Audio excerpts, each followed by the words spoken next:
are really expensive. Yeah, luckily I do have modules I paid for, and I do that mainly because I want to support the artist. But it's a lot. It's so much. I can't do too many. But I do, I do like supporting D&D creators because they are. I didn't even know if people were in voice chat yet. Oh yeah, no problem. Yeah, they're independent business owners usually. Okay, so anyway, so Brandon's not going to be here, so we will get started a little early. FYI, we again, I'm sorry to repeat, but we will be doing the Foundry tutorial tomorrow. Nothing you guys need to do to prepare it other than give me your password. Some of you have already done that. If you don't give me a password, that's actually not the end of the world. Like if you just want me to generate a random password and send it to you, I have no problem doing that. That's not a big deal. I just wanted to give you a chance to pick your own, but if not, I'll just generate one. I'll be like, here's your password. And that's mainly just like I said, so that people cannot log onto your account. It's really weird because not that I think of it that any of you guys would like log onto each other's accounts, and my other group's going to be on there too. But basically, if you you'll see it when you go to log in, you just pick a name and it just lets you log in if you have the link. So it's very strange, but. Wait, I'm confused now. I thought the whole password thing was just a group password that everyone would use. Do you need our actual passwords for our Foundry accounts? No. I need a password for you to log into your character. You're generating a password for her to use. Yes. Okay. Yeah, so before when I was saying that, I was like, yeah, I don't want your Foundry account. No, that's yours. I just want you to give me a password because literally when you'll click on the game and then you'll see your character name, you'll choose it from a drop down, you'll enter an access key and then you'll enter it. And so you'll see everybody's character name, and without a password, you would be able to go to anybody's character and log in. You see what I'm saying? I got you. So that's what it is. Yeah. So that's what I was saying. Look, if you don't care, you've already done it, so you're good. Everybody else though, if you don't care, I'll just generate one for you. Somebody about to be like, generate one, Erica, for me, and I'll just generate it and I will send it to you, and that's what you'll use. Okay, so with that out of the way, that little short thing, we will start our recap for this week. A lot happened last week. I think a lot happened with a lot of information that I think you guys hopefully you guys are able to get. So we'll go through that real quick. So after you entered the mine, very familiar, happened before, and you were looking for Darlame's, what happened to Darlame's sheep, and after, you were attacked by overly aggressive snakes that were exhibiting kind of strange behaviors, swinging from the ceilings, everywhere. And you eventually got to an open area with some rock where you were set up on by a large group of snakes that attacked you. And I think you were on the third wave when some lizard people walked in. I say people because they were walking on 2 feet. At least most of them were. One of them was behaving more like a regular lizard, but even that one was giant. These were not normal lizards. And so as they came in, they killed the snakes. They didn't attack you guys, they killed the snakes.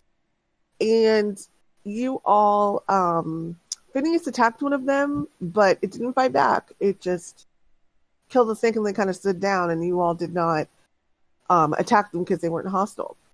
A human then walks in. He was recognized by some members of the group as Percy Sand, or Percival, who worked in the shop with Evie as her assistant, the furrier shop. And he said that he had found these creatures and that he was trying to help them. They've been existent since the event, and they did not know how to hunt wild animals, basically, wild game. They weren't stealthy enough or quiet enough. They didn't really know how to do it. So he was teaching them how to do it. And his goal was to move them away from the city so that they wouldn't kill off the sheep that are, basically defenseless. That's why they were using their moles to take and to kill sheep for them to eat. And he was saying he was almost done, and he begged you all not to tell the city because then he was afraid that the city would come down and annihilate them, which they probably would.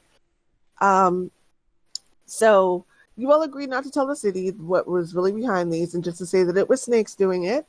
So some of you all went up. Specifically, it was Toren and Phineas, and Irene went up for a little while to bring some snake bodies up, but you all went up and started talking to Darla and her employees, explained that it was snakes. Darla bought the story and paid you, but she did say, "Well, let me send some guards down to root to get rid of the snakes." You thought that maybe she was talked out of it, but you couldn't be sure, so you warned Percy, "Look, you better get these lizards out of here. She might be sending the guards down."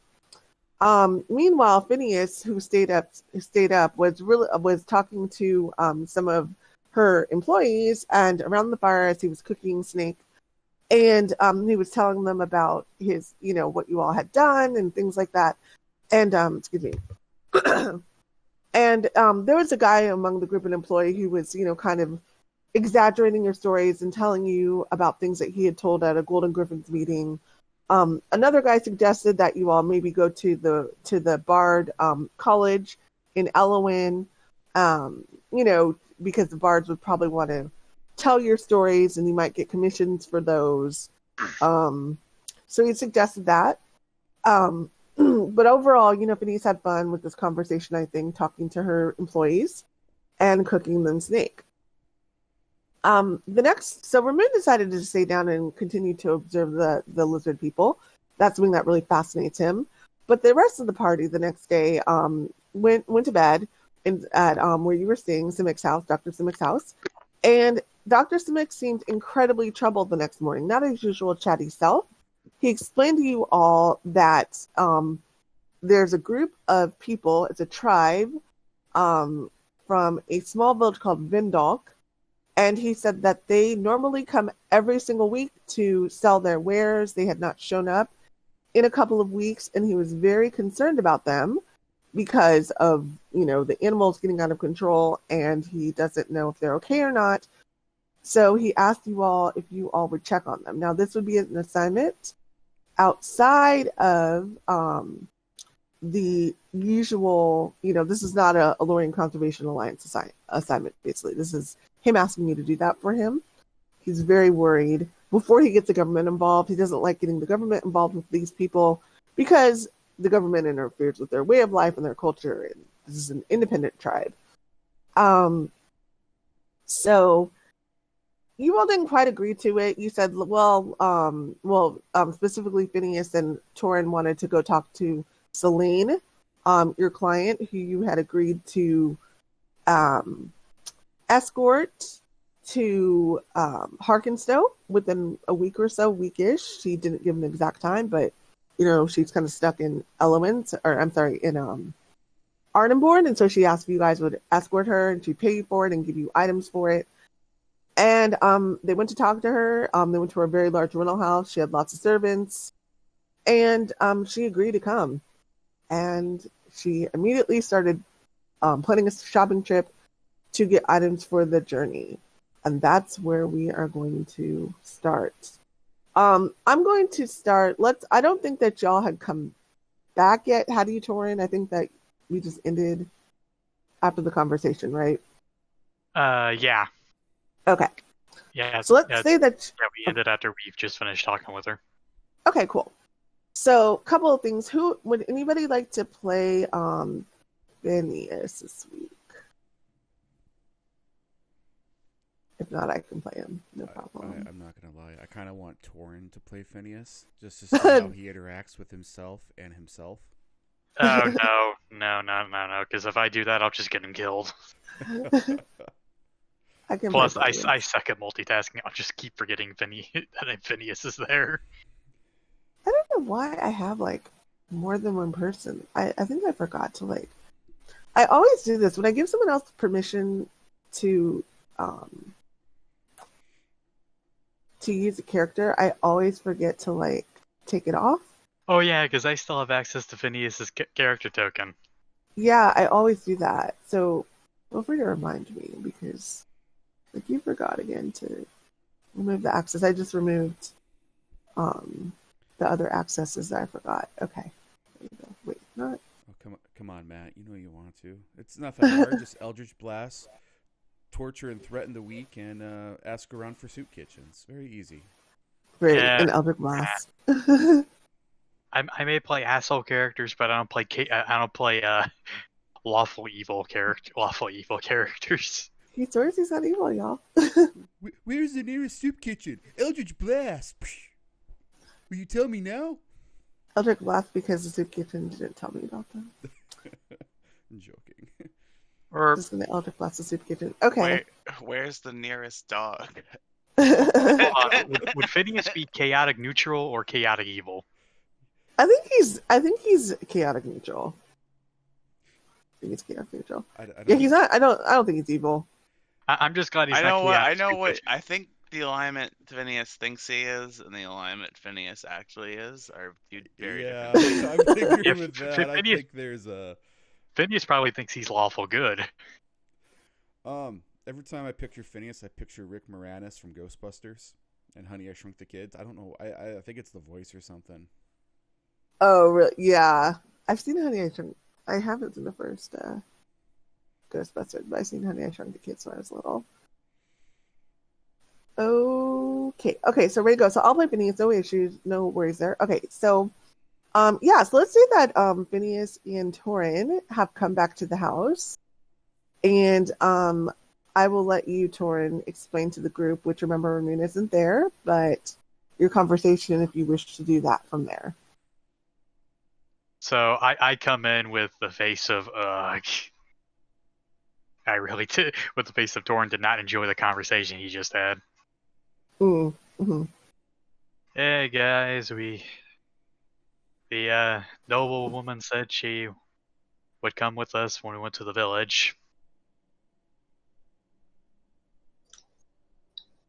Wait, she volunteered or she was invited? Well, we told her what we were doing, and we told her that we told her one of two things that would happen: either we went to the village and took care of that job first, then came back to get her, or she comes with us to the village, and then we just go straight to Arkenstow after we get done with what we're doing there. Okay, so geographical question, Erica. The village we're heading to, where does it lie in relation to where we are in Harkenstow? So the village is off the path of Harkenstow, and it's a few days. And then at Harkenstow, you would have to go back to the path, more than likely, because I don't think you'd want to walk through the plains the whole way. Harkenstow is not within the forest; it's in a more open area. So you can go back to the main roads, and you can then go to Harkenstow. If you want to know how much time it would add, you would have your 3-day trip back through the woods again, to Ardenborn. So it would put, and then you would have about a week to Harkenstow. If you did what Toren is suggesting and I'm not, by the way, as a DM out of the game, I'm not saying either. I'm just telling you, the information. I'm not telling you to do either, leaning towards either. So if you did what Toren did, and if you did not come back to Ardenborn, it would be an additional 3 days to Harkenstow, about 3.5 days. So, you would save about 10 days doing it this way. 3 days back, 7 days to Harkenstow, or the village is basically halfway, a little bit less than halfway there, if that makes sense. Okay, got you. So up to you guys. Again, I'm not telling you the way, but that's just the truth. That's what it would be. So. So I guess to Toren, I'd say, now I understand that it would cut some time off our overall journey, but I don't think those few days are worth risking the safety of, not only her, but ourselves as well. With all due love and respect to her, she'd likely be a liability if we're in the wilderness. I told her if we saw any bandits, she agreed to get stuffed in a barrel and hide. So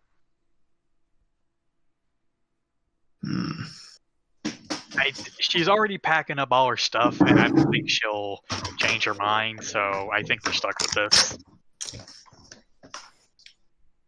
My concern isn't just her in the barrel, it's us getting hit with arrows while we suffer in a barrel, you know? Or whatever obstacles it might be. It seems just really dangerous to have her for any extra time that we're out adventuring. I'll see if I could change her mind. As I don't think she'll change her mind, but you're welcome to try. Because, again, like I said, she's already packing up all her stuff, and she seemed pretty determined. Okay. Yeah, not saying it's a lost cause, but highly improbable. So, so based on the conversation, then it sounds like that Toren, you're okay with either way, right? If she comes or not. But yeah, you just don't think she'll change her mind. I'm confident that if we run into danger, I can just, quickly stuff her in a barrel and do and fight off whatever comes. Gotcha. Okay, so I'm gonna go out on a limb here and say that Phineas would probably insist that she comes. So I'm gonna say that Phineas is a vote for her coming. Yeah, because I think he would want to save the time and just knowing the character. Both Cypress and Irene prefer for her not to come because of what you said, it's going to be dangerous. Let's okay, so we'll you can talk to her about it. We can go to that in a second, but if it comes down to a group decision, we'll just go with kind of the majority. Just throwing that out there. If it comes to a group decision. But you will have a chance to talk to her too. So, all right, let's go ahead. Sorry, go ahead and continue. I just wanted to mention that. If anyone wants to join me in speaking to her, or Cypress or Ramune, you're very much welcome. Otherwise, I suppose we could get preparing the cart so we could leave relatively soon. I'll go ahead and start packing that up if you and Cypress want to go talk with her, but we might want to wait for Ramune to come back and ask what he thinks. Oh yeah, where is Ramune right now? He should still be in that cave with those lizards. Mm-hmm. Oh yes, quite right. Someone should maybe go get him, because chances are he might go with the lizards. I trust Ramune's words. Maybe percentile dice for me. Let's see if that happens. all right. Let me roll 100. Oh no! Maybe we should actually go. Well, there goes Ramune. Sneak him out and get his opinion at least. Okay, so I think the whole thing was that you had to be with them for 24 hours, right?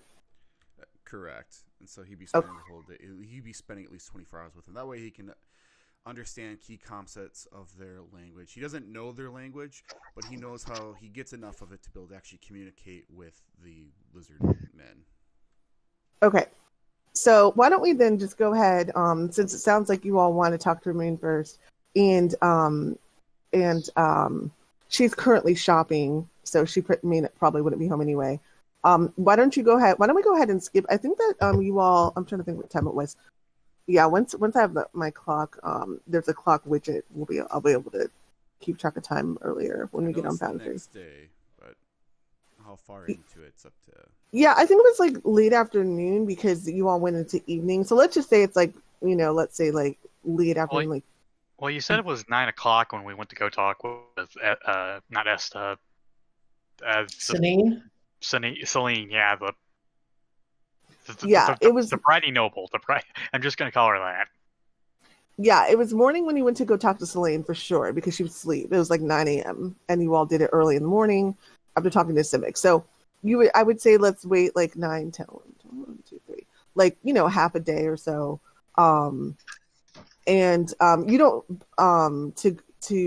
for Ramune to come back, that would mean that you would have been with them for 24 hours. Or are you going to come back in 24 hours? I would be after 24 hours of kind of get to know them. I would be heading back toward Dr. Simic's area. Or does someone want to go down there right away? Either way. Or do you guys want to wait?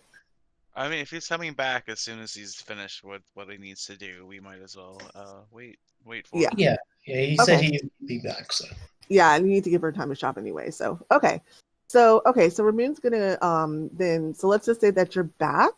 I'm just gonna say that unless someone objects, the group, gives you a rundown of the situation, what Dr. Simic said, who isn't there, he's working. So, and if you need to talk to him again, just go to his office, by the way. He's in his office, but he's working. Yeah, so give him a rundown of what's going on, a rundown of Selene coming, and basically, what he thinks of that situation, of her coming. Okay, so after a day, I've come back. The parties all get together and they're discussing this now. Yes. Yeah, it's like you just walk in and us arguing about it. I'll use a strong word, but Okay, discussing it strongly. How about Debating. Ramune walks in with his journal in his hands. He's going over his notes. He kind of looks up and looks around. That was quite fascinating and fun. You learned so much in that time. What are you guys talking about? I can hear you out in the hall. You remember that bratty noblewoman we agreed to escort back to Harkenstow? Not particularly. Selene, the one who chased her dwarf attendant off. Oh, the one who has a thing for Toren. Got it. Yes. Don't remind me about that. Yes. What about her? She agreed to come with us to the village that we agreed to check out for Simic. And then after we do that, we'd send a messenger back to Simic after we got done there, and then we would go straight on to Harkenstow to save a good old amount of time. And Cypress and I are of the opinion that the few days we'd save aren't quite worth jeopardizing Selene or our safety by having her along in the wilderness tracking lost tribes. I say we should bring her along because worst case, we still have a barrel. We can stuff her in there and she can be safe in that barrel. That's quite a predicament. What promises have already been made, if any at all? She's already packing up all her stuff. I think she said she was going shopping for stuff. And she was quite adamant about coming along. So, and because Irene wants to go see if she can talk her out of it, but I'd say about a 30% chance of her succeeding on that. Does she show promise or skills that she can handle herself like young Esther did? I mean, I'm going to make her help me with camp work, so she'll learn. Ramune just goes towards Irene and Cypress. I'm afraid I would have to agree with Irene and Cypress on this. If this is not her normal situation, it would be difficult for her. And if we're going through a rather dangerous area that's just not on the road itself, it could pose quite a problem. However, as you've already made a promise to her, and she seems already to be set on getting things going, I don't think there is a choice in the matter now. She's coming with, regardless of what the rest of us say or not. Yeah, so, I mean, I did warn her that it could be dangerous, yet she still wanted to come. Yes, but remember... I didn't sugarcoat it. I told her what can and will happen, and she... Dangerous or not, our lives are now having to be put at risk because of her, and we must put our lives to protect her. As a noble woman itself, if she were to fall to peril in our custody. in our care, it would not only set a bad reputation for us, but also Dr. Simic as well, as individuals. And I think you're Can't be trusted. Again, I think you're know, grossly but she was... overestimating the strength of barrels here, Toren. Let me speak to her at least, and we can see where we go from there.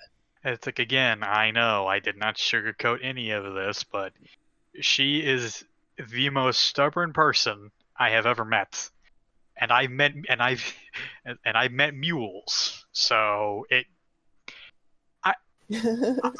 Irene, it's like I am genuinely not convinced that you can change your mind. I hope you can. I'm just not convinced you can. So that's why I was just like, Only let's one just way to bite the find bullet out. and get it over with. Well, let me see if I can catch her home now, and I'll let you know how it goes. Okay. Go ahead. I'm not optimistic about that, but you can certainly try. You've made that very clear, yes. Good luck, Irene. I thank you. I will be here. I wish to go see Lily and that poor wolf. I'll go start stocking up the wagon and stuff regardless. Cypress, you want to help me with that? Sure. I'll go help Toren stack up the wagon. Okay, cool. So it sounds like that we're at the point where we are going to do a few things. So stocking the wagon, I think that's the shortest. Actually, yeah, you guys would be stocking. Is there anything unusual that that isn't like an average item that you want to bring? I mean, you could wait until you find out what Celine has if she ends up coming. Or you could just tell me now. I mean, can I put a ballista on the wagon? Say it again. I mean, can I put a ballista on the wagon? A ballista? No, unfortunately not. I think we're just stocking it with standard fare, like stuff we would bring regardless, and until we know what we're going to be doing. What do you think, Cypress? Yeah, just rations, maybe some extra rope, climbing supplies, maybe. Yeah, a couple barrels of. Will we get water or wine in this time period? I mean, you might want both. You can get water. You would definitely, want to get water for a trip like this. This is not a short trip. If you're going to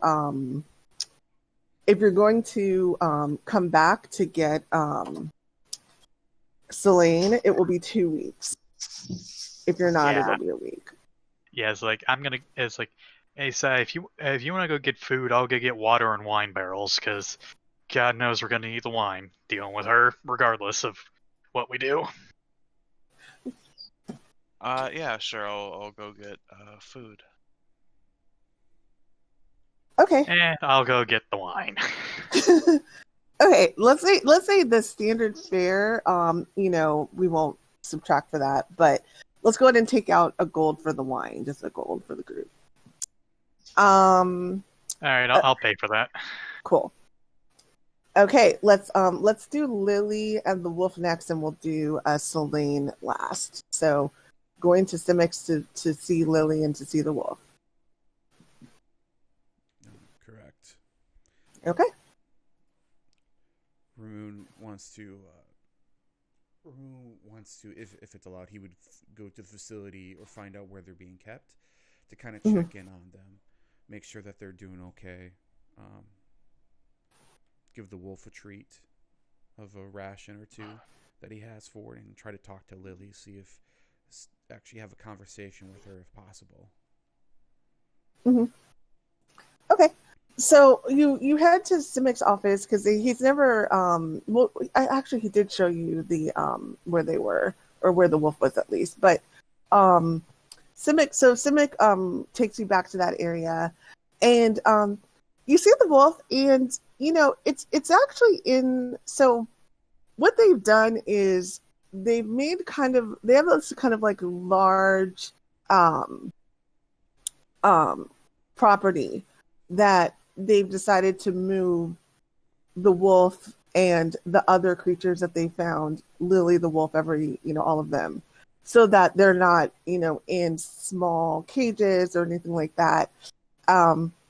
And to your surprise, and so this place, Simic takes this place, and he uses several keys. It's guarded, and it's like they did the best that they could at creating this.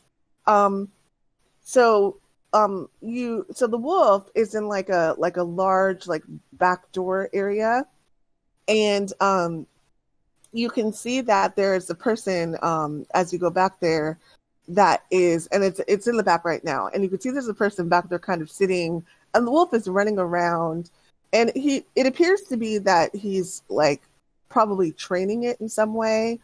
And Simic takes you back and shows you the wolf has its own large fenced in area, and the person is talking to it, and it seems to be pretty like a big dog, maybe like when people train lions and stuff like that, probably dangerous, but the handler has been able to train it and kind of get it used to him. And so the handler's kind of sitting there, and the wolf comes back, and he's petting the wolf, and he stands up and he says, "Oh, hello, Dr. Simic. Have a visitor?" As he's petting the wolf. Oh, hi there. How is he doing? And Dr. Simic quickly explains that you were the one who brought the wolf in, and he looks and he says, "Oh, he's doing great." And he explains to you that the wolf is very intelligent, that it's able to learn commands, that it is, he cautioned you, and Simic is not taking you into the fenced area. You're talking to the guy over the fence, and so you're not, in the area with the wolf. He cautioned you that wolves like these are dangerous, but that but this one, through his behavior is still erratic at times, but this one, through training and through giving it some light treatments, that it's calmed down quite a bit, and that they're soon going to be finding others like this one and bringing a large population together so they can train, kind of train them and get them to be able to better integrate into the atmosphere, or into the wilderness, sorry. And he's very excited, talking a mile a minute about this.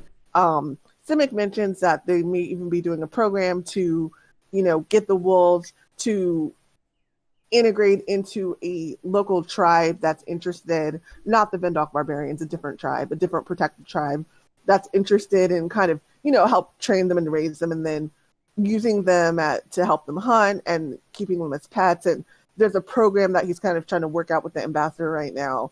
And so, through this program with the wolf that you found, they're trying to see if this is even possible. So that's kind of that's kind of the rundown to that he's saying that they're doing with that. I am very pleased to hear that, and that he's doing so well. Would you, and Ramune looks at the trainer, I apologize, what was your name? So the trainer looks at you, and he shakes his head, and he says, "Thank you." He's a human, by the way. And he says, "My name is John." And he says, "I'm very grateful that you brought this fellow to me." And you can tell that he has an affection for this wolf. He pets the wolf and hugs the wolf, and the wolf is kind of very calm by him. Would you permit me to give him a small treat, or will that ruin his training?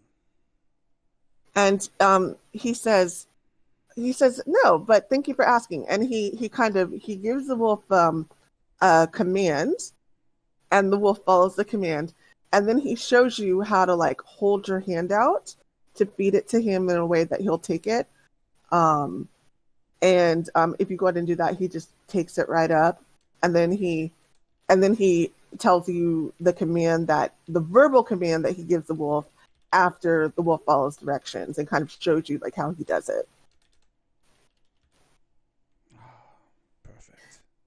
And the wolf takes it in, and he says he just is so, he's very grateful, and he says, I'm glad that you all didn't just kill this fellow. It would have been very easy to do. He was quite dangerous. And he says, but I would be happy to give you updates through the doctor, of course, wherever you go, about what's happening with this program and what's happening with him. I am thankful that restraint was able to be used. No one, animal, alive, creature, or anything like that, if there is a chance that they're being hostile, not of their own free will, but due to something else, or there's a chance to subdue it without death, it should be taken. And I'm happier to see that he has made such a good friend with you, John. I know he will be in good hands. I appreciate this. Thank you. And he echoes the things, and he takes a little bit of a sad look. He's like, yes, I'll be sorry when I have to let him go, but he needs to be out in the wilds with someone, or just not cooped up in this fenced area. So as soon as we can get rid of him, I'll be sad to let him go. But Simic explains to you that they're going to be doing a regular program where they try to take in these animals, and since they don't appear to be going anywhere, to kind of help educate the public about them, see if they're trainable. Some of them may be invasive. He's not talking about wolves, but some of them may be entirely invasive, unfortunately, and there's nothing they could do about them. But at least with the ones that are trainable, like the wolves, for example, they can do something about it. So anything else that you wanted to talk to John about, or talk to Simic about concerning the wolf before going to see Lily? No, Ramune, it's hard to tell, but he's kind of smiling underneath his mask, and it warms his heart to see that the wolf's found a good home for now, and the possibility of a bright future ahead for it. Cool. Okay, great. So you head to, so Dr. Simic thanks John, and he goes back, he takes you to go see Lily. Now, to your quite surprise, and Simic seems to be you can tell he's excited to show you Lily. I mean, as good of a report it was to the wolf, Lily must be better, but he's trying to kind of keep a straight face. We kind of tell, he's like, okay, I can't wait to show him this type of demeanor. And he takes him into to a room, and to your surprise, Lily is not in a cage.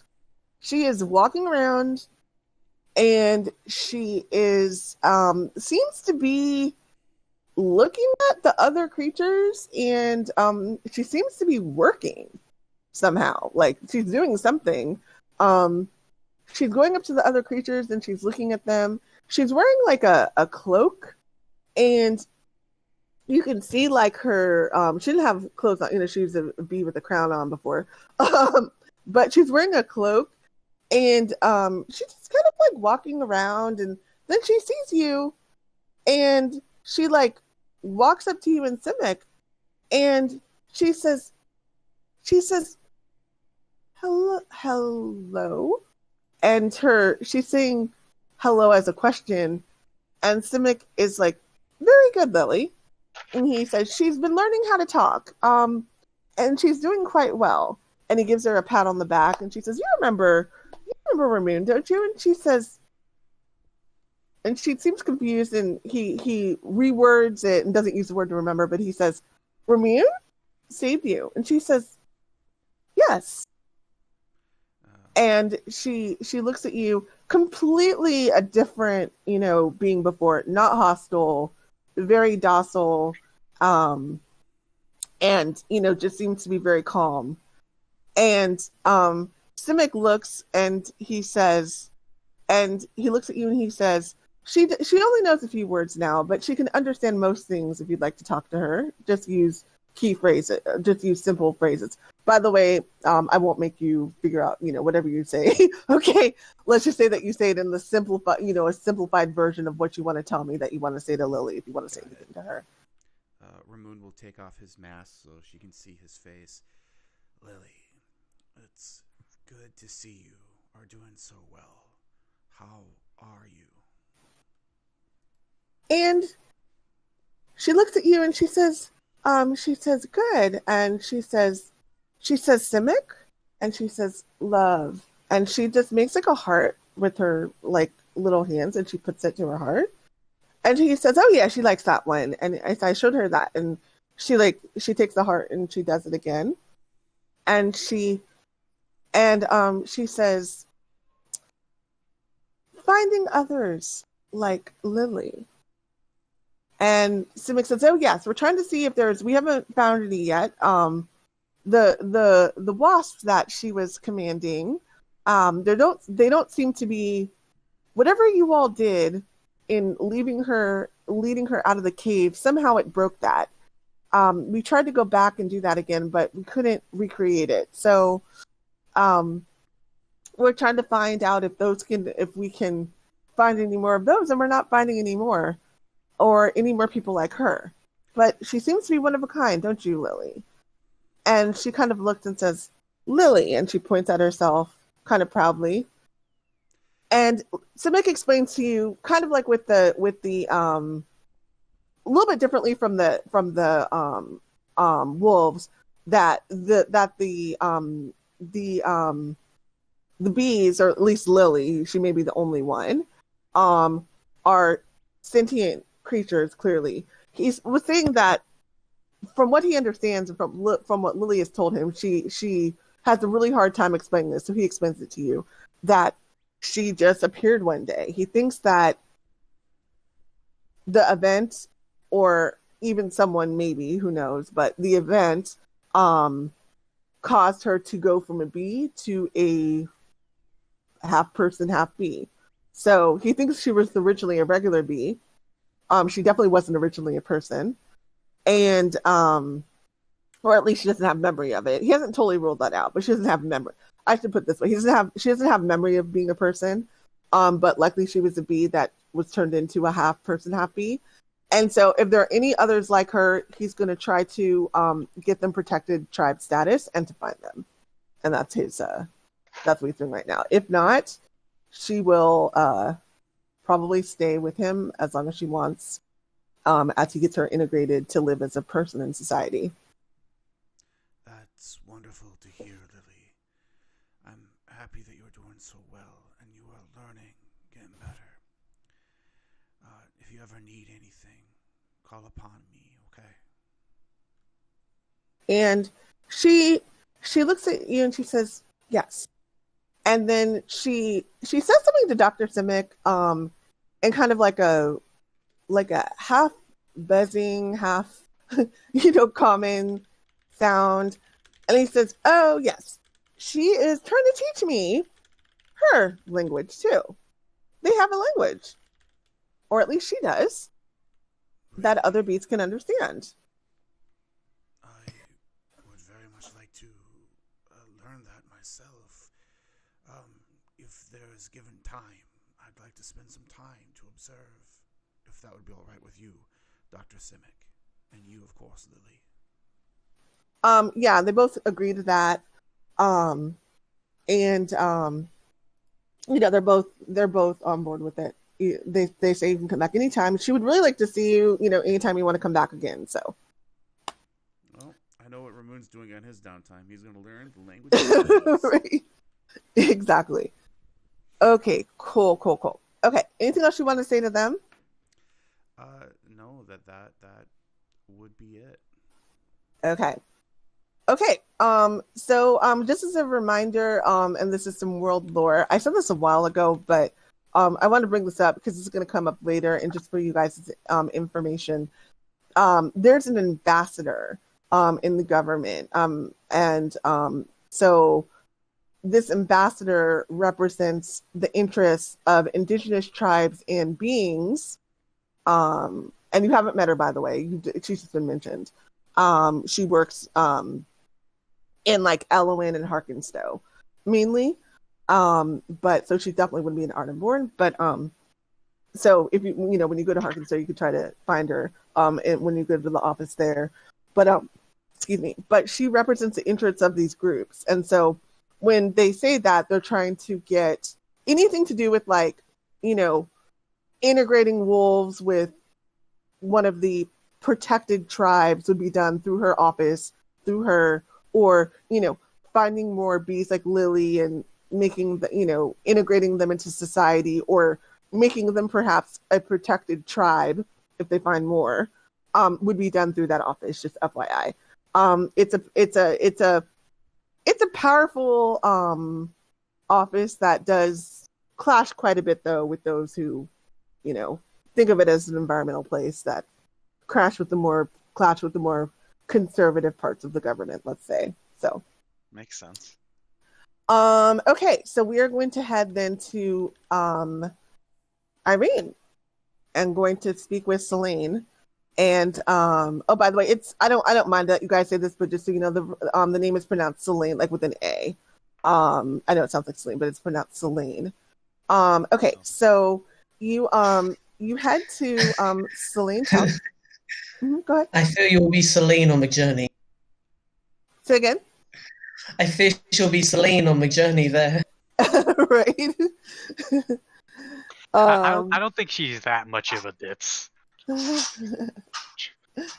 know, I gotta say that a skilled Phineas player would have been trying to kill the bee. So, you know, you get minus points for that.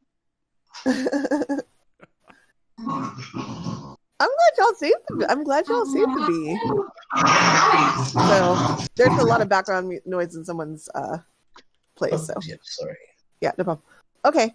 All right. So you Irene heads to Selene's place, and yeah, you just want to go up and knock on the door, I'd assume. Yeah, pretty much. Okay. Okay. So you knock on the door. And you know, just a second, out comes a person who appears to be some type of domestic worker, and may I help you? Good afternoon. I'm with the group that Selene has contracted. I believe she should be prepping for a potential expedition as we speak. And the person says, kind of narrows her eyes. They say, yes. Well, I'm glad that you're part of the escort group. Yes. They say, okay. Well, I'm glad there's a woman. I think that her plan with going off with some people who she doesn't really know is a little bit ill-advised, but she doesn't listen to me. And that's why I'm here as well. And he says, I'm glad there's a woman in the group. And he leads you over to a couch, and he goes, he says, 1 second, I'll be right back.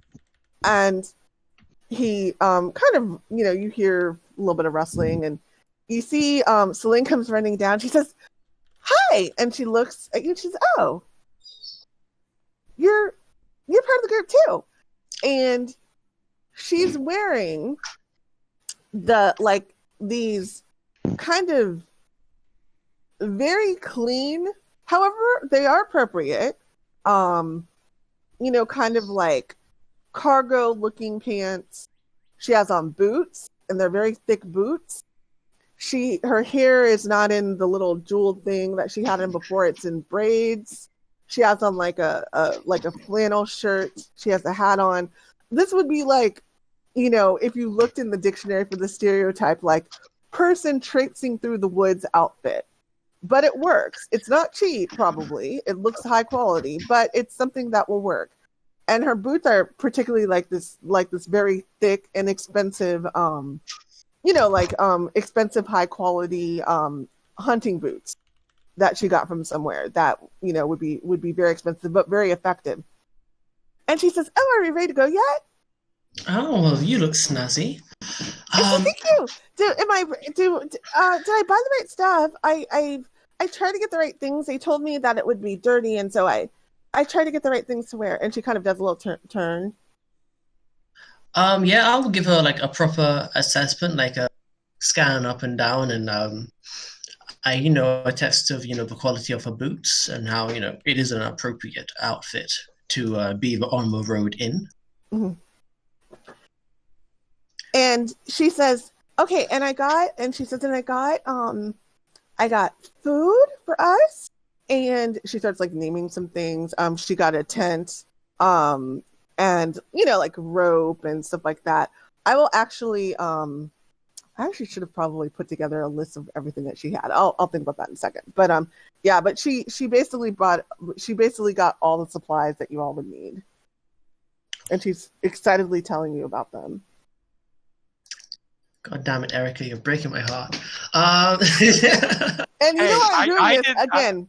Hey, before you blame me, I did not tell her to buy any of that. Right.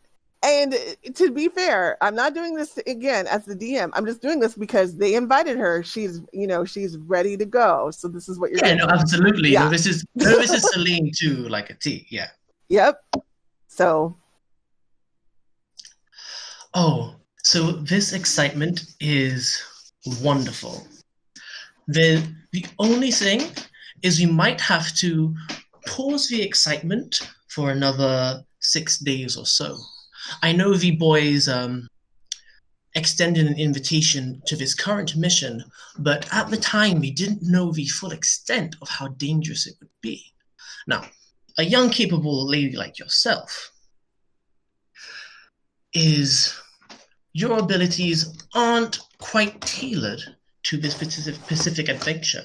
Now, don't get me wrong. This wonderful gear you have and the preparations you made will not go to waste. Because as we go to Harkenstow, I am going to be looking forward to seeing how you show us your stuff and survival skills. But as we go searching for this missing village, I wouldn't want anything out of the norm or dangerous or excessively dangerous to come across your way. Go ahead and roll persuasion. All right, I use my channel divinity, so there should be a 5 added to this. Okay. Oh, goodness. Where are you, Irene? Persuasion. 18. Okay. Okay. We have her roll against you. Okay. Interesting. Okay. And so she says, well, what skills would I need? I have skills. And she says this kind of sadly. Now, she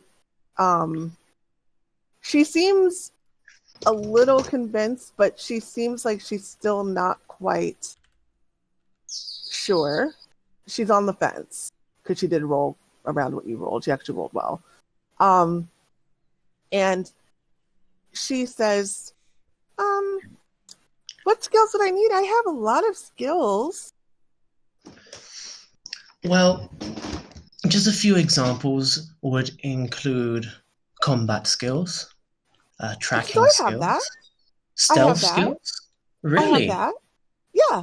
And she says, so, I did I did archery for years as a kid. My parents got me professional archery lessons. I don't know how to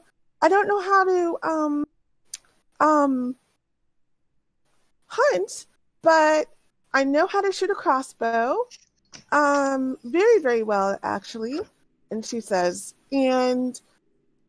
I took fencing, and she does like a little like feint move, so I know how to swing a sword.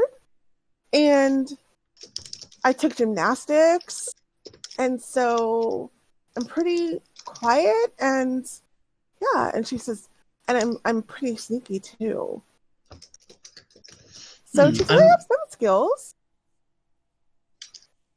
How about this then? I'm going to take a piece of rope. I'm going to tie it into a lasso and place it in her hands. All right, Celine. So this will be a bit of a check to see if all those talents can translate to in the moment. Okay. If you can rope my right hand that I'm raising up, that will be a point in your favor. So I'll take some steps back. A completely unreasonable distance, but as I kind of just pace around and see what she does. All right. I'm going to have her roll a dex check, and it's going to be visible to you all, and make sure it's visible when I do it, so this is not secret at all. I think this is... Hold on, let me just check if this is... Yeah, I'm not making myself a station by any means. Say it again? Yeah, I'm not making myself a stationary target. Okay, cool. So she'll do... hold on, let me find something that I want to click on her to... I'm just going to do that. Okay, you all can't see that, right? Oh, yeah, we saw it. Arcana, okay, right? Cool. Yeah, Arcana. Okay. All right, so she's going to do... okay, so this is her doing... sorry, trying to hit your hand. Okay, so, and it's not a stationary target, right? Yes. Okay, so she's going to do Dex with disadvantage. Okay. Oh, no. So she pulls it and she fails miserably and she says, well, I guess I'm not that good. And she kind of looks and she says, but I can do other things. Now, how about this? Of course, we'll take you to Harkenstow, but how about for the next 6 days, you give it your absolute best to make sure all those skills you just list are at their tippy-top bestest. So when we head across, I won't even have to bat an eye at you. I know you'll be even more amazing than usual. Okay, because it wasn't completely convincing to her the first time. She pretty much got the same roll as you. Why don't you go ahead and do one more persuasion roll with advantage. Okay. Okay, advantage. +5. 20. Okay, she will roll.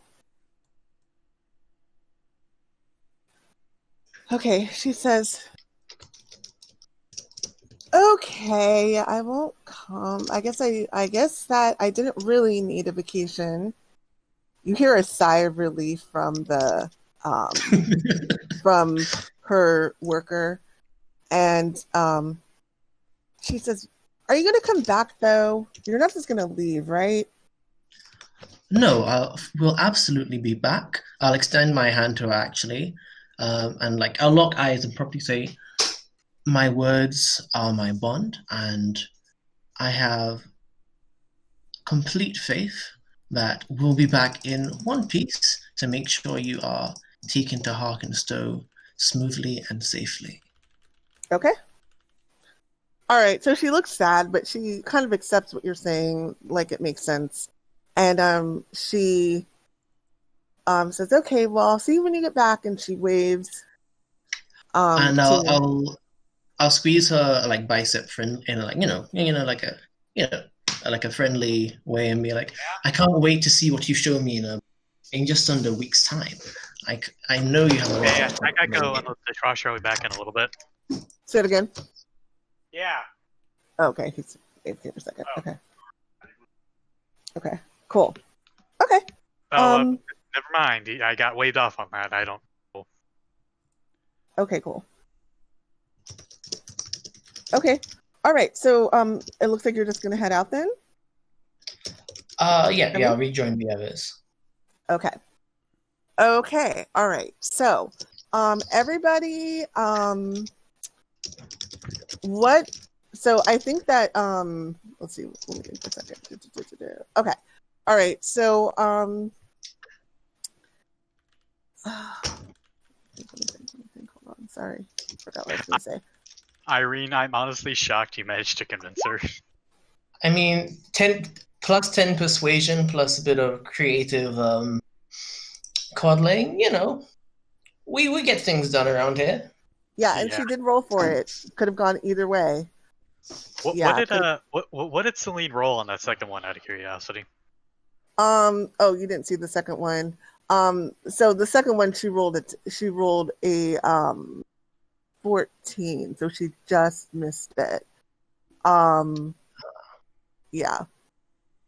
So the first one she rolled literally an 18, so it could have gone either way. Oh my. Yeah. The second one, so that's why I was like, she wasn't saying no, but wasn't saying yes. So that's why I had you do it again. And she rolled underneath what you said. So yep. So yeah, so she agrees. So she agrees not to come. But she looks very, very sad. She doesn't seem 100% convinced still. Like, looking at her face, she tells you that okay, fine, but she doesn't seem happy about it, I should say. I mean, she's not just like, okay, great, I'll see you in a week. She's very sad. Or at least she's putting on a face of being sad. Hey, Erica, here's an idea. Why not when we're about to leave, why don't you roll a percentile dice, and if she reaches a percentile that you deem accurate, she just comes anyway. We'll see. We'll see. Just because she wasn't fully convinced, Yeah, and you know what? Since you said that, I was actually going to do something. I'll just tell you guys now. I was going to surprise you with it. But yeah, I was going to do something to make her possibly still try to come. But we'll see if that happens. So I'm not going to say what it is though. But yeah, something's going to happen to see if she still tries to come. Because it wasn't a very strong, you know what I mean? Like the roll was almost even. So like she was only like 50% convinced. Right. She wasn't 100% convinced. So we'll see. Okay. All right. So yeah, so you all okay, so Irene, you're gonna go back, right? And so what would you guys like to do now? So you said Sai and Toren left. Oh. Sai what was food, and I think Toren was getting supplies for the wagon. Is that right? Oh, gotcha. Yeah. I was getting water and wine. Okay. So let's go to the point then where everybody is back at the. So let's just fast forward a little bit because I think we had everything. You were getting water and wine. Sai was you can, if you wanted to like go, spend time with Lily, like maybe tell the group and then go back and spend more time with Lily. You can, if that's what Sai would do, you can do that. Did you want to go ahead and do that? While we were waiting to leave. Yeah, I would at least wanna talk to her and see what was up. Or oh no, I'm sorry. I meant. no, Ramune. I mean, but yeah, Ramune probably would probably rather do that. Okay. Okay. Are you here? Are you there? Are you here? Ramune? Sorry. Okay. This is not patronizing, but I am fully expecting Ramune to date that bee. Right. Oh my God. To steal her out of the lab. Actually, yeah, no, I wouldn't want to intrude on that romance. Oh, behave. Oh, behave. I love that. Okay, so so Ramune, I would think that you would want to go observe Lily, like you said. Yep. Before you leave. 100%. So, okay, so let's say everybody then, except for Ramune, who's in the who is in the place where the wolf and where Lily are, which is not Simic's office, are back at the house, at Simic's house meeting up. Irene having just convinced Celine not to come. And so you all are talking, and did you want to, is there anything that you wanted to talk about? Did you want to explain to the group, that you convinced her not to come, or did you want to go talk to Simic to hear more about, he's in his office at the moment. It is heading into evening time, but he's still at his office. He works late often. Did you want to talk to Simic about, more about the mission?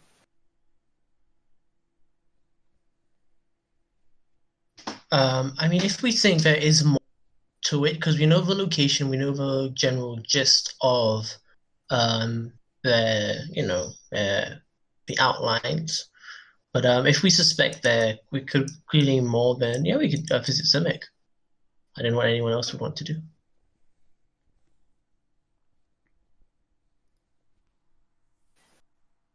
Okay, Okay, we'll go ahead and then I'll take that as we'll go see Simic. Go to the office real quick. Okay, so y'all head to Dr. Simic's office. And he is so. You are right there. He did tell you a lot of it, but are there any specific questions that you had? I know that I prompted you to ask, so I don't know if you thought of anything, or do you want me to just give you all like his kind of general rundown of any other detail that he has? I guess the things that come to mind are probably not some new information, some refreshing. So like how, technological advancements, what they specialize in terms of their trade, how welcoming they are to strangers, that kind of stuff. Okay. So he explains that their trade is like crafts in terms of what they sell in the market. So wood crafted items. They live deep in the woods, very deep. And so they carve, they do wood carvings and they sell them.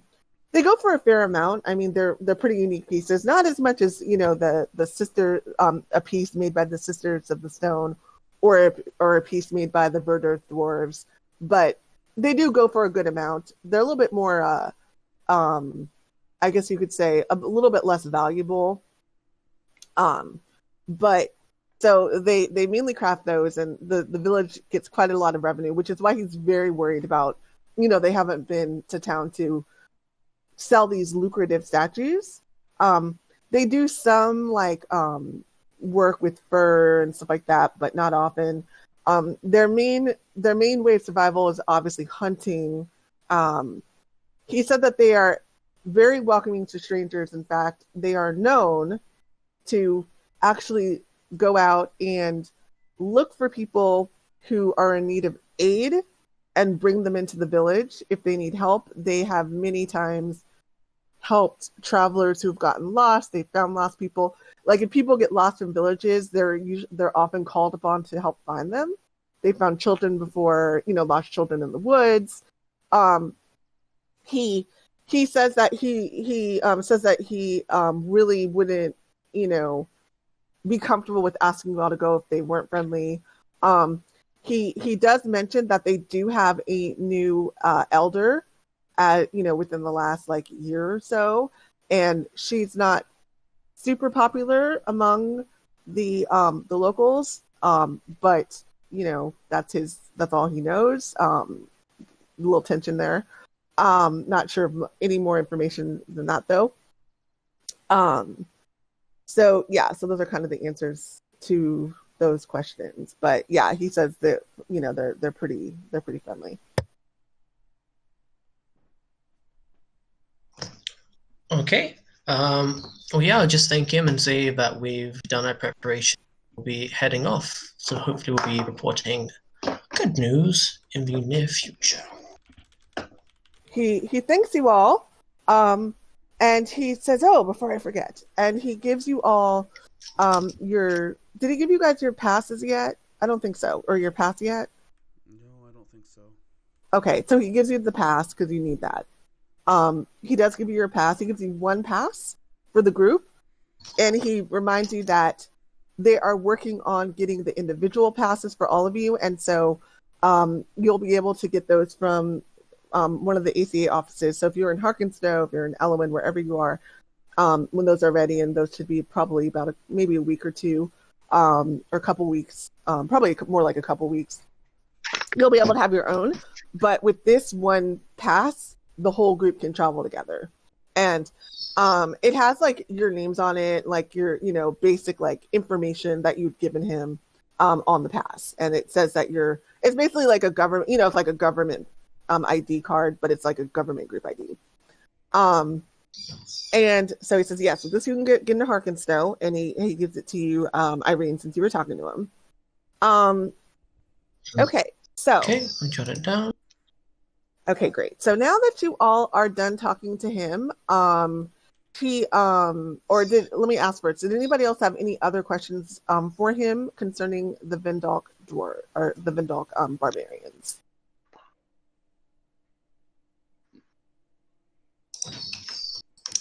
Okay, so we'll go ahead and head out of his office.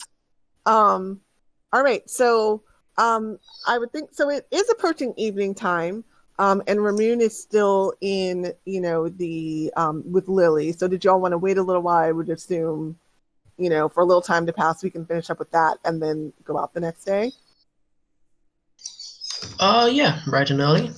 Okay, cool. All right, so go to sleep, get up the next day. Simic, of course, he seems a lot in better spirits than before, knowing that you all are going to be headed into Vindalk and looking into this, whatever is going on. You all get up and get ready. Ramune comes back at some point. And is there anything else that anyone would like to do in town before you head out? This is probably, now from what I'm understanding, this is going to be, you're going to Vindalk, and so you will not be able to come back immediately, at least, until you're done with what you're doing. So is there anything else you wanted to do in town? Oh yeah, I'm gonna go check in on the Stone Cutters Guild and see if we can get one of those statues. Got it. Okay, great. So yeah, so Toren goes to the Stonecutters, the store, and they're open, and you see the clerk that you had spoken to before, and he looks at you and he says, "Oh, welcome back," and he says, "Here to look at," and he doesn't seem to remember, why, the conversation, because he just gives you a general, like, here to look at some specialty carvings today. No, I'm here to maybe see if I can pick up that statue that was agreed to last time I was here. I'm gonna be headed out of town for a while, and I want to maybe see if I can get it now. He says, "Oh, yes. You're the one who brought." Oh, how can I forget? He kind of laughs to himself and he says, "Yes." He says, "In fact, I do have one that the owner didn't want." And he goes to the back, and he kind of, like, you hear him rummaging around. He comes back, and he brings out, he hands a statue to you, and it's a very odd statue. There's no accounting for taste, I guess, but it's a little weird. So it is a young male dwarf with long hair, and he's like, his mouth is open like he's singing, and he has his hand up like he's singing, and there is a baby fawn that is shrinking away, and he has a lute, and his face is exaggerated, and the fawn has a human face, and it's also exaggerated, and he says, "Yes, the terrible bard, here you go," and he hands it to you. It's pretty ugly, to be honest with you. I mean, even objectively, it's not, this is not a very attractive piece. I mean, the faces are very weird looking and unusual. And he explains to you that this particular piece is made by it's not made by a person from Sisters of the Stone, that guild. It's made by a Verdurth dwarf.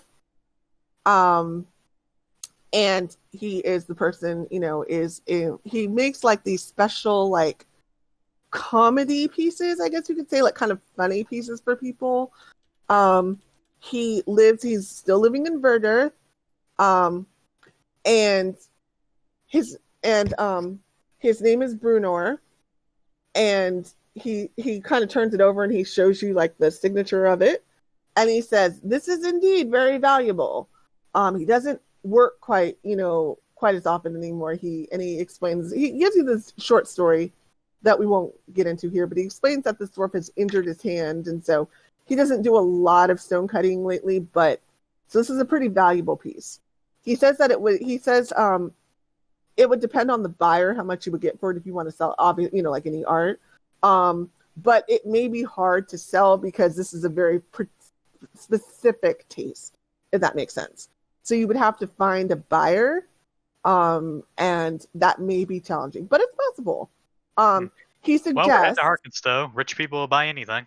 Right, exactly. And he also suggests that not only that, but he gives you a suggestion that you may want to go to the larger Stonecutters Guild if you ever go to Elowin to see if they can help you find a bar. Because, so this isn't actually the Stonecutters Guild. This is a store. So he was saying, like, they have a large location. They have a smaller location in Harkenstow.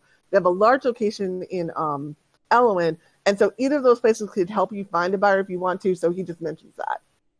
But he's like, or you can keep it, and, you know, have a beautiful art. You probably wouldn't call this beautiful. It's very, like I said, it's very weird looking, but, you know, whatever. And so he kind of wraps it up for you in like some tissue paper and, you know, some, to make, so it doesn't get like chipped or anything like that. He puts it in a box and he hands it to you and says, "Congratulations, this is quite an unusual piece. I'm sure you will enjoy it." Well, that I honestly expected you to try and jip me and give me like a freaking stone ball. So, well, thank you for honoring your deal. Why would I do that? And he kind of looks a little bit confused. You have obviously never dealt with a dwarven stone guild before. They are cutthroat little bastards. And he says, "Yes, but you know, I was appreciative of what you did for us." And he says, I'm not knocking you. I'm just surprised because I've dealt with a lot of shifty merchants, and it's rare to meet an honest one. And he kind of shakes his head and he says, "Indeed, no offense taken then." And he says, "And you know what? If you are in town and if you are, you know, in need of any beautiful stoneworks," and he kind of puts his arms out and shows you all the statues that are up, "feel free to come by anytime. We would love to make you a custom piece. Maybe an axe or..." And he kind of is starting to go down the sales type of route after he's given you this. Okay, pal. It's like, thank you, but it's like, I'm not here to buy anything. I was just here to pick this up. I'm heading to Harkenstow, or I'm heading out. Gonna be going to a village in Harkenstow, so I'm not gonna be back for a while. He says, "Okay, take my card," and he like writes down a little, like, scribble on a piece of paper and shoves it at you. Like, "Here you go. Thank you." I just like roll my eyes, take the card, and it's like, "Have a nice day." Okay, great. So he gives you the piece, and believe it or not, did you, Jono, did you get that? Did you write that down? The Terrible Bard made by Bruna, the injured dwarf stonemason. Cool. Okay. Yes. That is something that could come up, by the way, as innocuous as that sounds. Okay. Okay. So, so you leave with the very unusual piece, and I'm assuming just head back to the place Simic's place, where you guys are preparing, probably pretty much done at this point, the wagon, and you anything else anybody would like to do in town? Yeah, it's like I just take a swig of my emergency stash rum and just be like, this is gonna be one of those days. I can already tell. Okay, that's funny.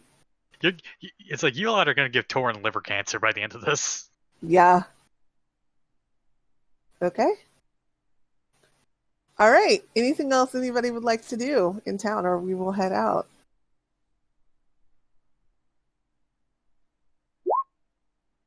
Okay. All right. So you guys go to head out. And oh my gosh. Okay. Okay. And so did you mean for that roll to be visible? No. That's what you rolled to hide in the card. Well, hey, she's in the card. Just none of us know she's in the card.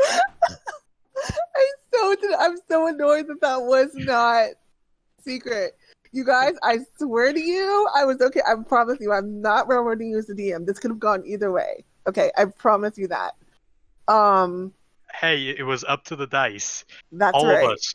So Remember, I'm sorry, Irene.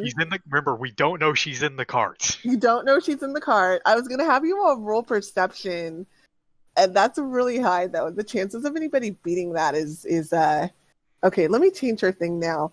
I didn't want you guys to think that I was just like fixing it. That's why I showed you her dex roll earlier in any way.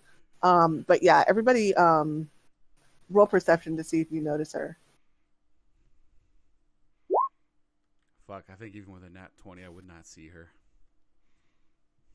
Yeah, like she mean, was not lying when she said she was filthy. With She was any not indication, though, you guys, like it's a 10 stealth. I mean, that'll give you a little bit of a clue. Okay, so since I just kind of ruined the surprise, let's just be okay. Let me just be transparent. Y'all might as well know now, since she's going to clearly be in the cart. I used the minions, so she actually does have real skills. I used the minions rules for Tasha's. Sidekicks, you mean? Hmm? Sidekicks? Say it again. Sidekicks? Yes. Okay. And so she does have skill. Now, how these skills are going to play out, but she's not completely useless. So just FYI. But yeah, nobody's going to notice her for a while. Okay. So sorry for ruining that surprise, but I ruined it completely. So there we go. As soon as I was the stealth roll, I was like, oh god, she's in the cart. Yeah. Okay. So y'all head out. Hey Irene, and how annoyed are you going to be when we find her? she's so annoyed that she doesn't say anything. I think we should just wait until that happens to see if we ever find her, because it's possible we may never know she's actually in the car. Right. I open up a barrel to get some wine. I see her staring at me. I'm just like, lower the lid. Oh, come on, man! Don't be like that. Let things play out naturally as they could be. Right. I was just trying to make a joke. All right, let's go. Let's see what happens when we find her. Okay, so you all head out. You have a map that you were given by Simic, and it is indeed going deep into the woods. And as you all kind of head in, you know, the woods seem to be pretty thick. You hear all kinds of like noises, and you hear lots of unusual sounds. This is a few days trip. Let me go. Is there anything you guys would like to do while traveling? And I'm going to actually roll to see if you run into anything. Okay. You check Discord real quick, Erica. Yes. I just thought about that, and I don't know, but just respond in Discord, yay or nay for that. Ramune would be discussing about Lily and the Wolf, going over to the party, telling them like how well the wolf's doing, that he's being trained by John the human, and seems to be pretty happy. He seems to be doing really, really well. And Ramune would cover then how Lily is learning to speak and seems to have a language of her own, and Ramune would go like recite some of it that he picked up and learned. Okay, I'm gonna respond. It's quite remarkable. I am happy to see that Dr. Simic is doing such a good job with them. Maybe at some point I'll go have a talk with the wolf and see if I can facilitate some of that training.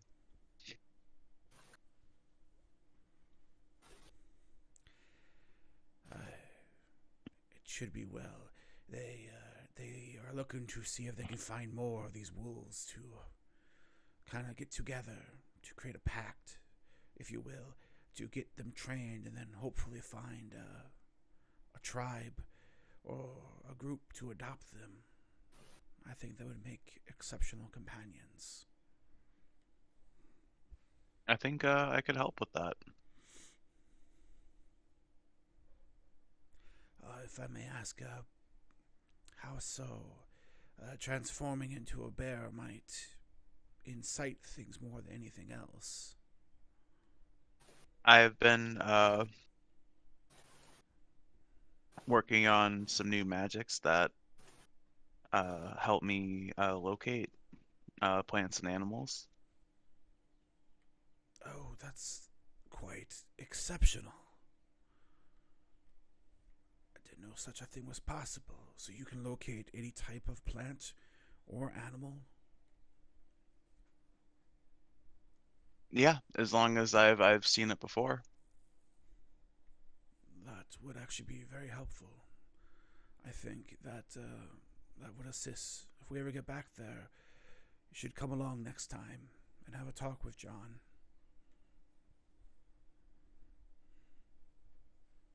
Yeah, I will come with you next time that we're back here.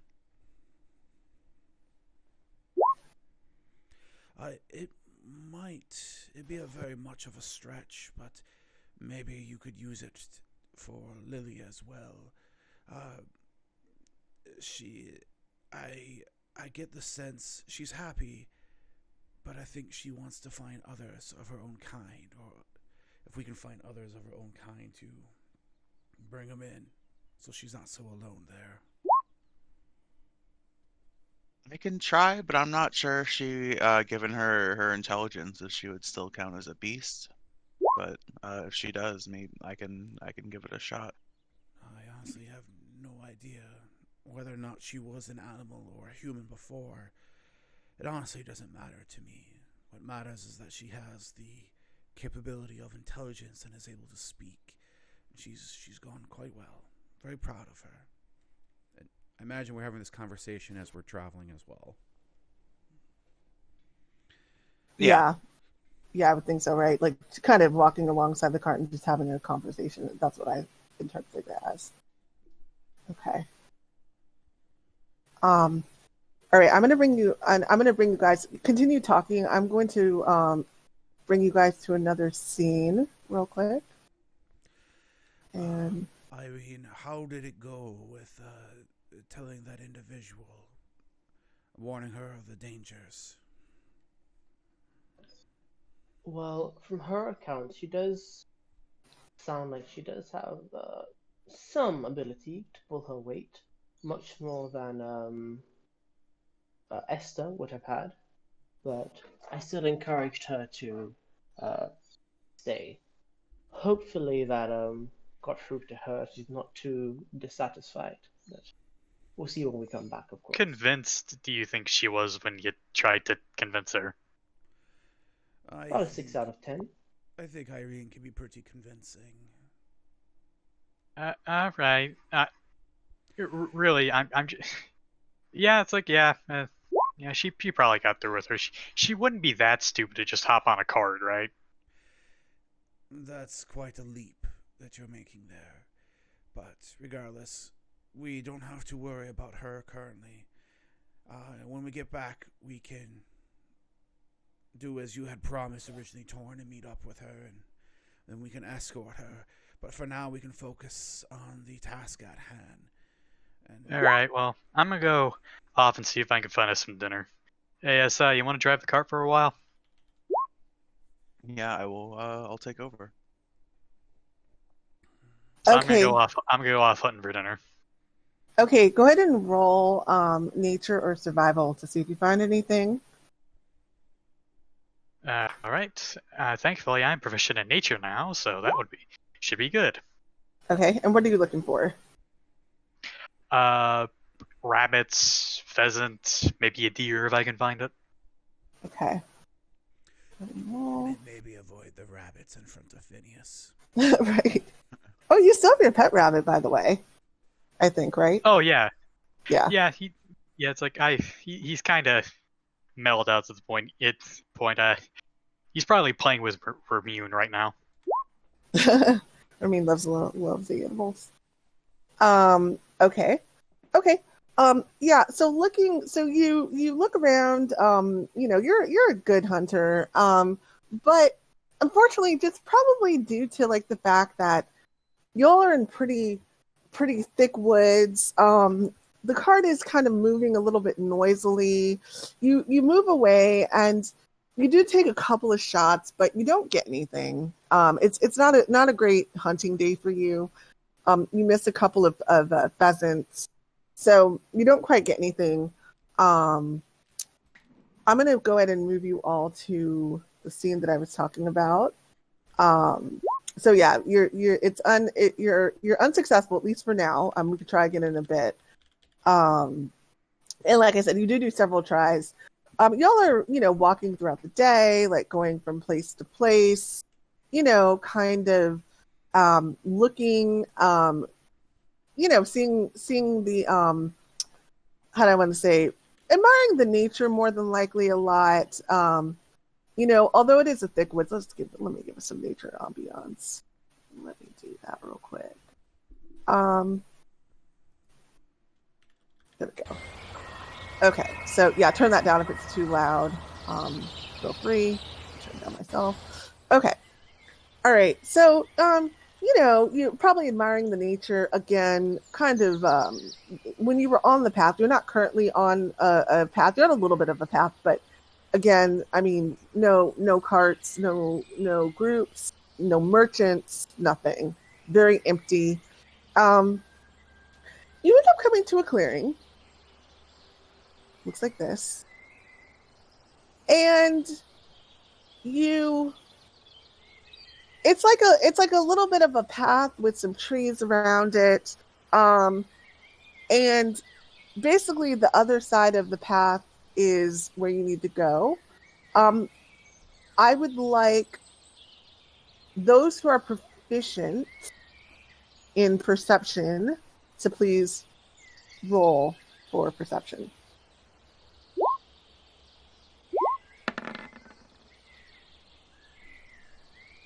Okay. Ramune is distracted with the bunny that he's playing with. Playing with little bunny. Okay, cool. Okay, all right. So, both Toren and Irene. So let's say Cypress is still driving the cart. Phineas is walking alongside the cart. Is he proficient in perception? Actually, let me see if he is. I don't think he is. I think he comments a lot that he's one of the only people who's not. Okay. All right. Let me make sure I don't forget to play him. Okay. So, yeah. So Irene and let's go back to my. There we go. Ramune. I'm sorry, not Ramune. Irene and Toren. You hear some rustling in the bushes. Let me go ahead and actually do another one for this.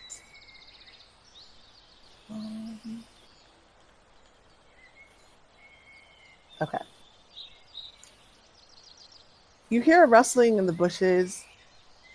It's over here. Like in this general area. Did you ping? I didn't see it. It's over here in this general area, like on this side, basically on this side of the group of trees. I don't know why it won't let me open Phineas's character sheet. That's annoying. I may have to log in and log out. Give me just 1 second. I'm going to log in and log out of Roll20. I'll be right back. Because it's not letting me open it. That is...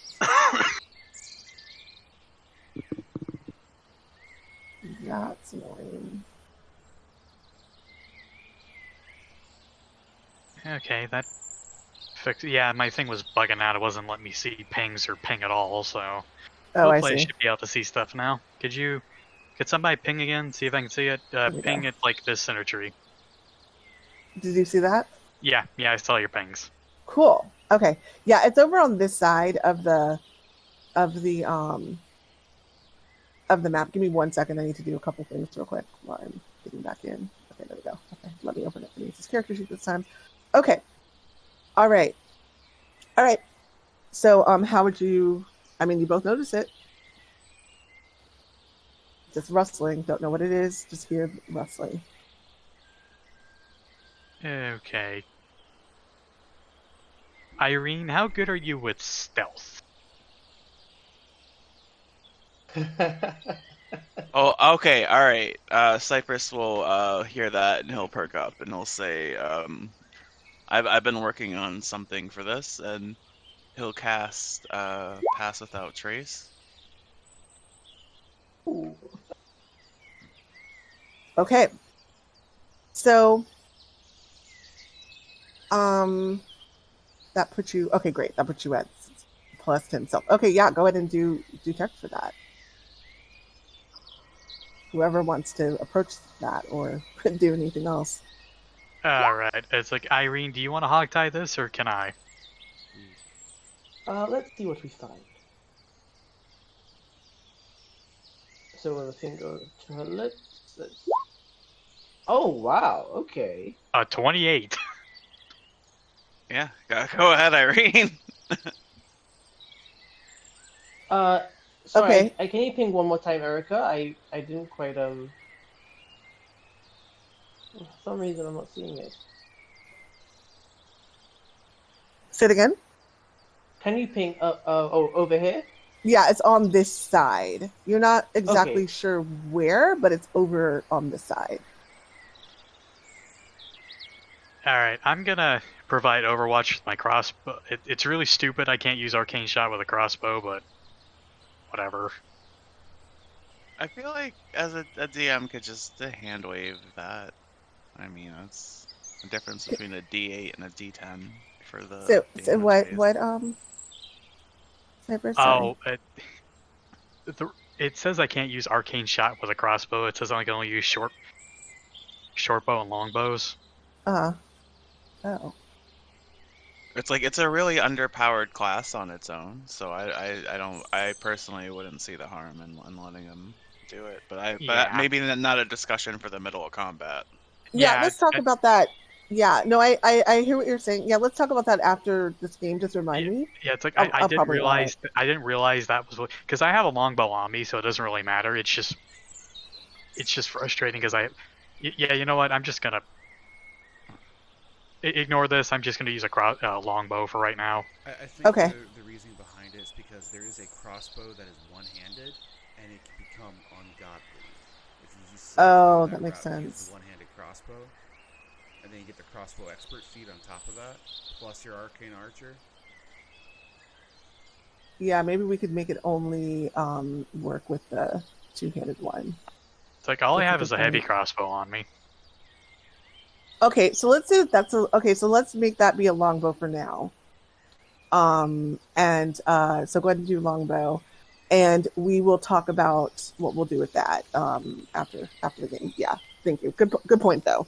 I appreciate the feedback there. Okay, so Irene is headed towards the side of the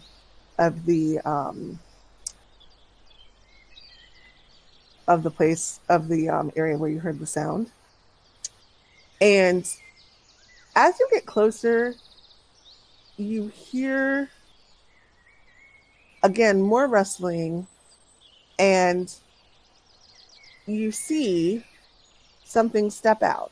It does not notice you yet. Its back is to you, and it walks this way. Okay.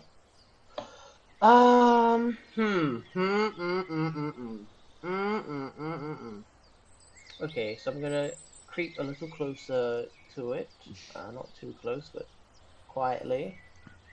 And from its movements, is it looking at the rest of the party? No, it's right now. It's not looking at any of you. It hasn't noticed you're there at all because of the amazing roll, basically. So you're pretty much almost right up on it, and it's eating, like it's munching on some like branches and stuff, and it doesn't notice you. Okay. I mean, I'm not gonna just beat around and take a find in the forest. So I'll actually creep back, and the others can see it now, right? Or Yeah, everybody can see it. Everybody can see it. yeah. So I'll. In fact, I'll even have us, maybe take a step back, and just do a quick huddle. Um, yes, so we have, quite the meaty, Now uh, it's walking, but it still hasn't seen you, so I'm just moving it. meaty friend has come across our paths. Do we want to wait for it to go on its way? Is it on the list of animals that we're looking for? Check. Hold on a minute. Let me. No. Nope.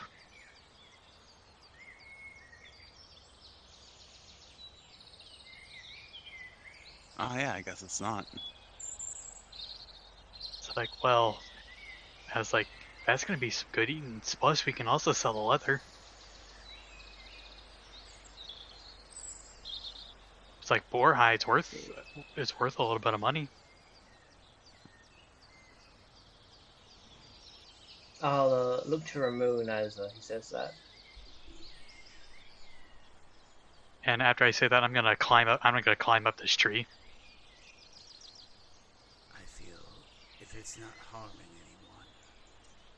anyone, we should let it be, or at least secure it so it doesn't hurt anyone nearby.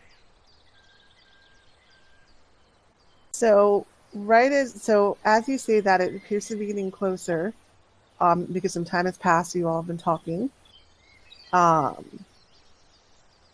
and so it still hasn't noticed you yet, but it might notice you soon. Just warning you Okay. there. All right. As it steps into range of me, Cypress is going to cast Animal Friendship on it, Okay. which will be a DC 14 DC Wisdom 14. throw. Okay. Can you put the wording in the chat, please, for me? Yeah. Thank you. Okay, animal friendship. Let's just make sure.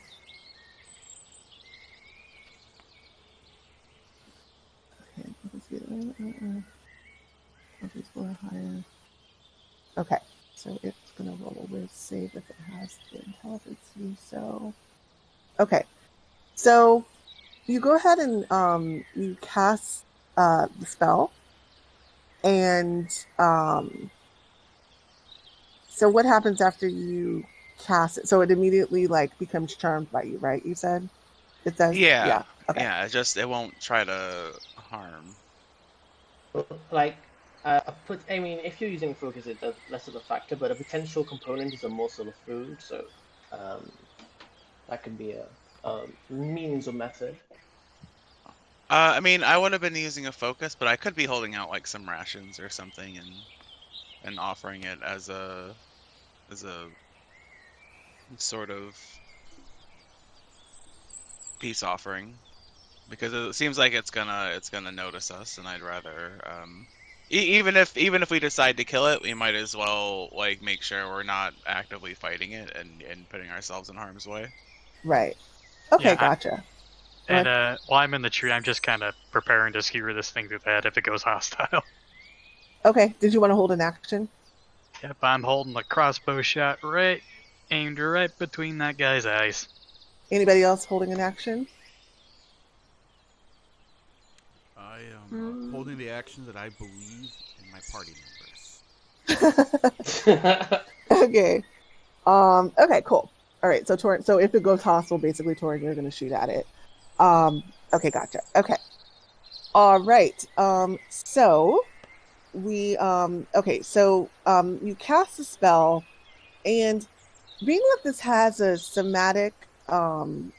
verbal component, it does hear you, and it just makes a snorting sound, and then it looks at you, and it makes a growl. Now, this is a giant boar. Okay, this is not a normal sized boar. Not even a normal sized giant boar, because I know this exists. This is like a giant boar. Again, some Franken animal that has seemingly come into existence more than likely, like the others. Not nothing that you've seen before. as you let your spell go, you feel it float over the animal, and it has seemingly no effect. It snorts and it backs up and prepares to what looks like a charge. And Everybody? Toren is gonna shoot that guy. Okay. You have a held action. I would like everybody else to roll initiative, please. And oh no, Irene. Oh no. And, Oh, dang it. Dang it, I didn't click my frickin'... Okay, just gonna roll again and edit that. Yeah, we'll... Okay, yeah, you can edit it. All right. Irene, Ramune, Phineas, I need to roll for you. Memories. Okay. All right, Toren. Let me go ahead and put this in order. 1, 2, 3, 4, 5. Got everybody. Who are we missing? Okay, well, this is kind of funny. Well, since I'm going first, I'm just gonna shoot him twice. Cypress, I don't think I have you. Oh, you didn't click your Yeah. character before. Oh, I So- definitely clicked it, but I Did guess you? it didn't go through. Yeah, I don't. I guess it. You know, I'm the not surprised window he wasn't stays. focused. Wait, 3 nat 1s for initiative? Well, I think technically only- 2, because one of them didn't count. Yeah. Oh, okay, I didn't realize. But let Toren- me. okay. I'm gonna try to click it and roll initiative again. It could have been frozen. Yeah, no. See, I clicked my token and it still said it was invalid. So I'm gonna refresh. That's so weird. Yeah, that's very weird. I don't know. Roll20 is just horrible these days. Try this one It more is a time. quote unquote free program. What do you expect? It's not free. That's why I said quote unquote free program. Gotcha. Yeah. Okay, how about Alright, I will freemium? take Is my freemium 3 a better? initiative. Yeah. No, you're right. It is a free program that I 100% making the choice to do the premium version. So that's all me. Okay, so Toren, go ahead and loose your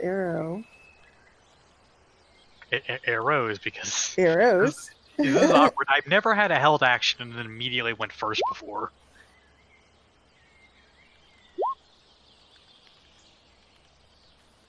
Okay. Yeah, in the excitement, you kind of like miss and go right by. Hold on, let me just do something here. Yeah, so the arrow like goes wide in kind of like the excitement of being in the tree and the suddenness of it all. You don't hit it.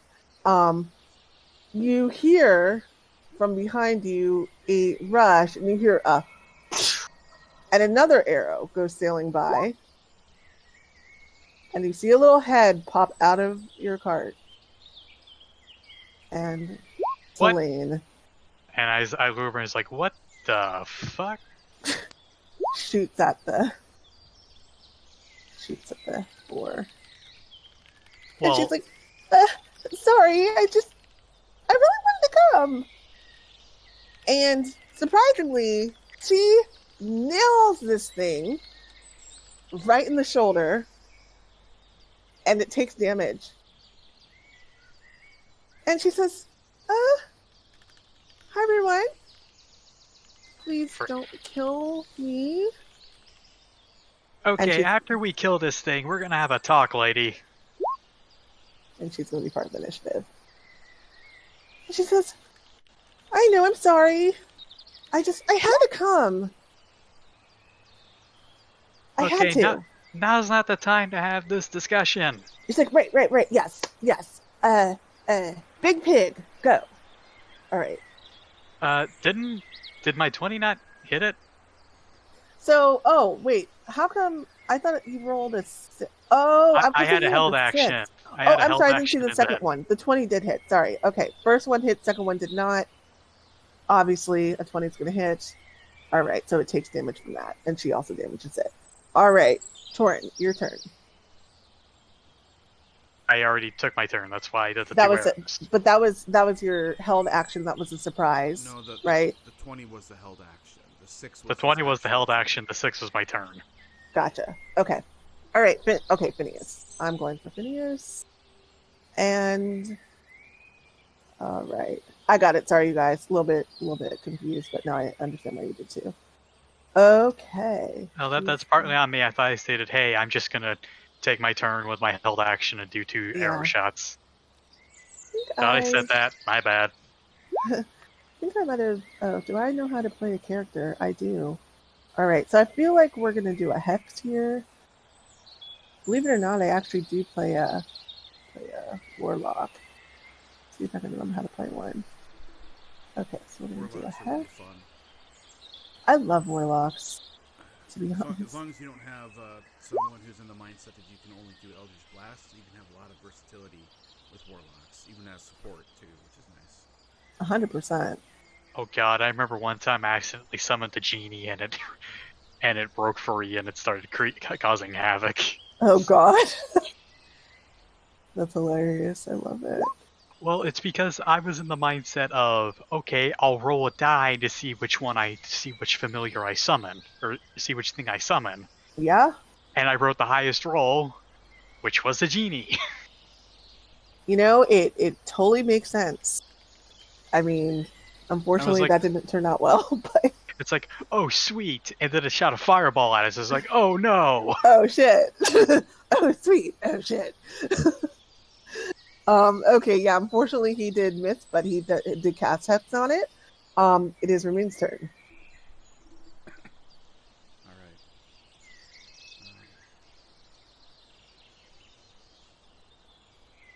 Ramune's gonna move up to here.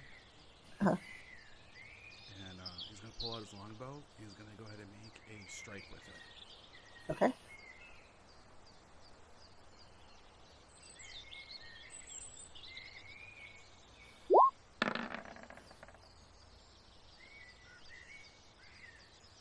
Okay. Yep, hits.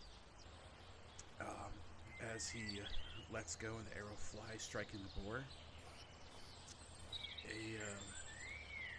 the air behind the arrow begins to ripple.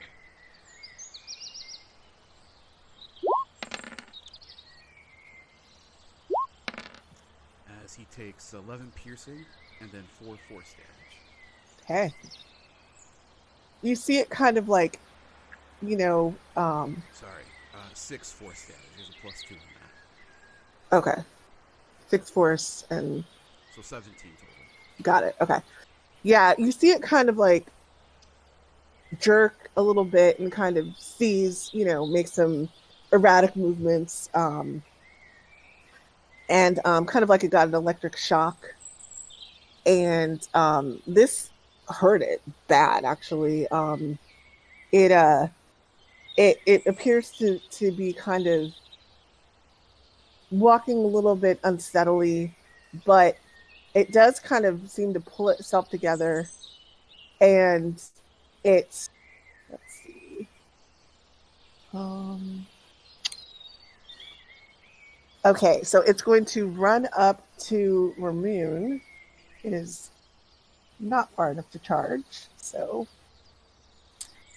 it is going to hit with a tusk, and it just swings towards you to gore you with its tusk, and it connects hard. It puts the tusk actually goes right into your side. As And- it does that, the air around me begins to ripple like water. Mhm. I'm And using my reaction to reduce that. okay, so what is that gonna? 6 + 2 reduces the damage by 8. Okay, reduce it by 8. Ooh, lucky you had that. Okay. And 4 so from it's Irene going as to- well. Sorry, go ahead. Oh, sorry, I'm intercepting it as well to help reduce the damage by 4. Can let me turn that up so I didn't quite hear you, Irene. Sorry, one second. Oh, Irene was doing sorry. an interception, it sounds like.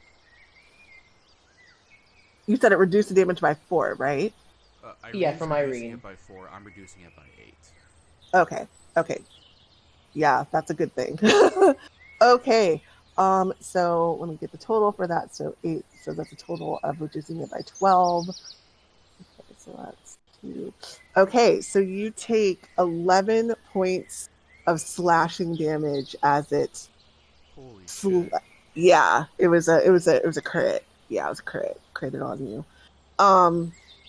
As it slashes at you and kind of goes directly into your side and sinks in a bit and then pulls out. And that is his turn. Okay, Cypress.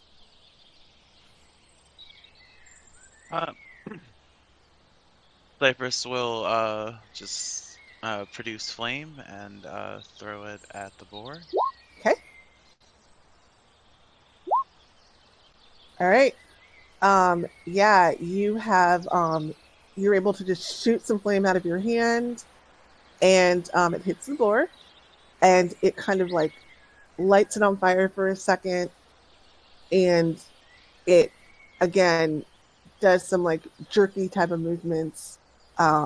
Definitely like it's again undergoing an electric shock, but recovers. The flame does go out, and it is hurt. Anything else for you? Nope, that's all for me. Okay. Selene is going to again pull out her. She's carrying a longbow, and so she pulls out her longbow and she concentrates and she looks at it. She is going to shoot at it, and she is going to hit. And she gets it again, right like between the eyes. And it is hurt even more. And I think that's all she can do. Let me check.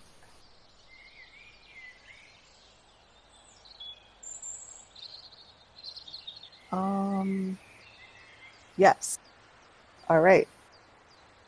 She's actually going to jump out of the cart. So I'm going to give her an acrobatics check for that to see how well she lands. Okay. Yep, she does kind of like a 4-point landing jump, and she runs over to Irene and says, "Sorry," very sheepishly, but and she stands next to you. She is going to use the help action as a bonus action for you. So, Irene, you are being helped by Selene.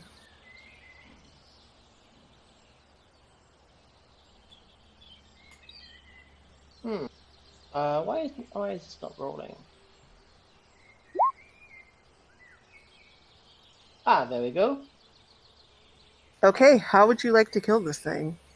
If you'd like to kill it. Could be non-lethal, but if you'd like to kill it. I will do non-lethal. I will give it like a right in its forehead, probably like the most reinforced part of the like boar skull. I'm just going to home run swing with the flathead of the boar. This and now I'm gonna look at Celine, not like threatening way, but kind of in a like this is the scale we're operating on right now. As I just knock this boar out.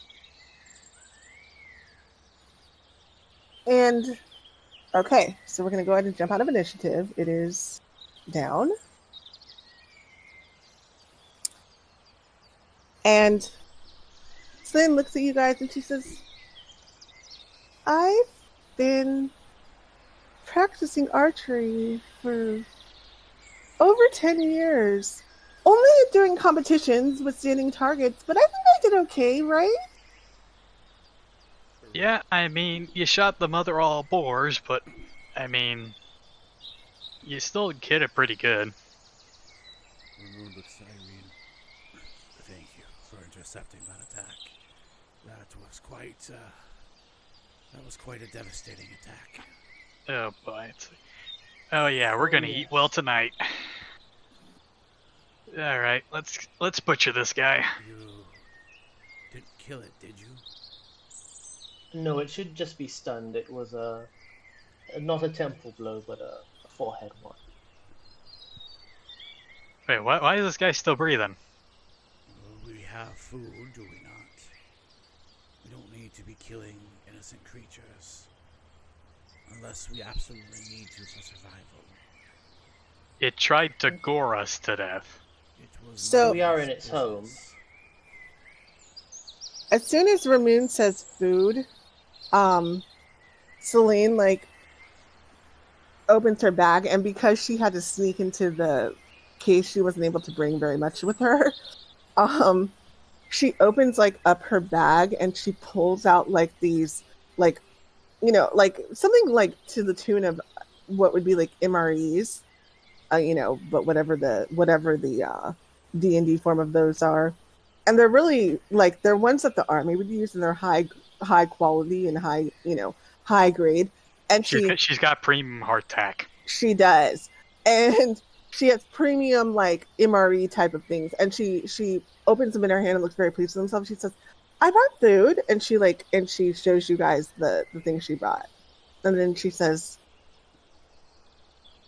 and then she seems to remember that she kind of snuck onto the stuck onto the cart without your permission, and she says, "Do you want me to go back?" And she puts it back in her bag. I mean, we've already gone a good distance, and besides, you'll probably just sneak back aboard the damn cart anyway. So, DM, I say we just let her come along. Are these normal rations, or is it something that's kind of unusual that we don't normally see at a normal market? It's premium grade rations, that are, that are MREs that the army eats. Yeah. That's what I And was asking a for, higher 'cause- quality version than you would. I mean, you would see them in the market, but they're a high quality version. Let's put it that Okay. way. So they wouldn't be cheap. As high quality as hardtack can be. Correct. I have rations as well, and I think we all are set before our journey took out. There's no need to kill an innocent creature if we don't need to. Also, Now, Toren, what we... Okay. but Yes, but who is look she? at the leather. and Look why at is the she horn. here? Think of the money we could make by selling that. Toren, what we've realized is, especially with these unusually large beasts, they seem to be additionally intelligent, so it's even more unfair to them when we're, when we don't need to.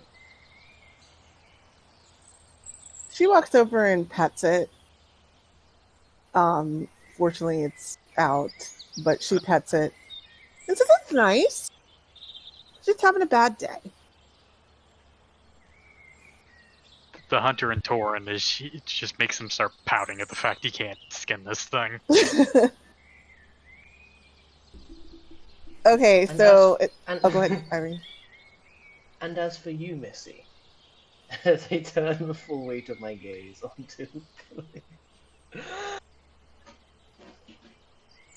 I won't deny your prowess or your skills.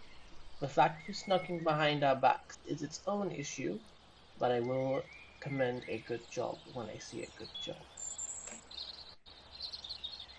And she says, "Yeah, I'm sorry. It was so boring. I would have to sit in Ardenborn for the next week, and I know that didn't make it okay, but I just couldn't stay there anymore. I'm just sick of it, and all of my staff was saying that I couldn't do it, and they were all yelling at me and telling me not to go, and so, I have to prove to them that I can do it." And she says, "They don't know that I've come, by the way," and she kind of laughs at that fact. And she says, "I had to sneak out." It's like, oh boy, we're gonna get accused of kidnapping you, aren't we? And she says, "No! Are you serious? They know where I went. They know that I did it on my own. They just don't know I left." So, something happened to you while in our custody, we're gonna look like villains. And Ramune just kind of crosses his arms. And she says, if something happened to me, I never found you. I went wandering into the woods by myself like a dumb girl. She says with an exaggerated, like, you know, annotation.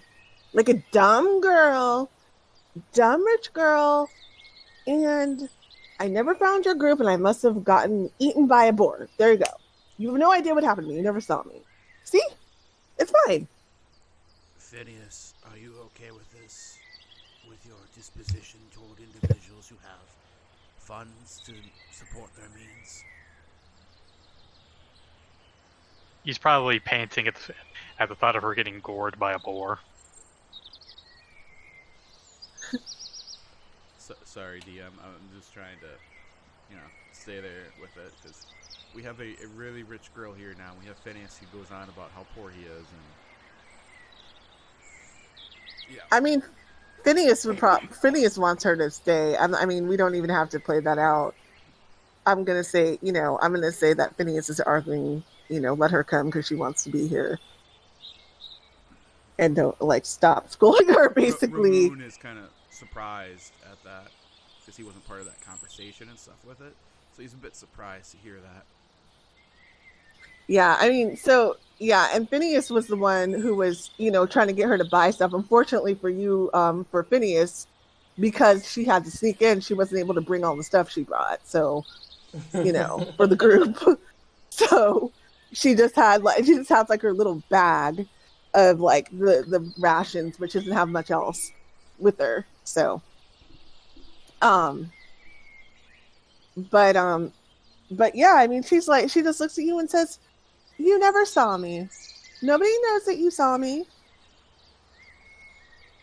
I just bust out laughing when she said that. It's like, oh, this one's got some. It's like this one's got some spirit to her. I say we keep her.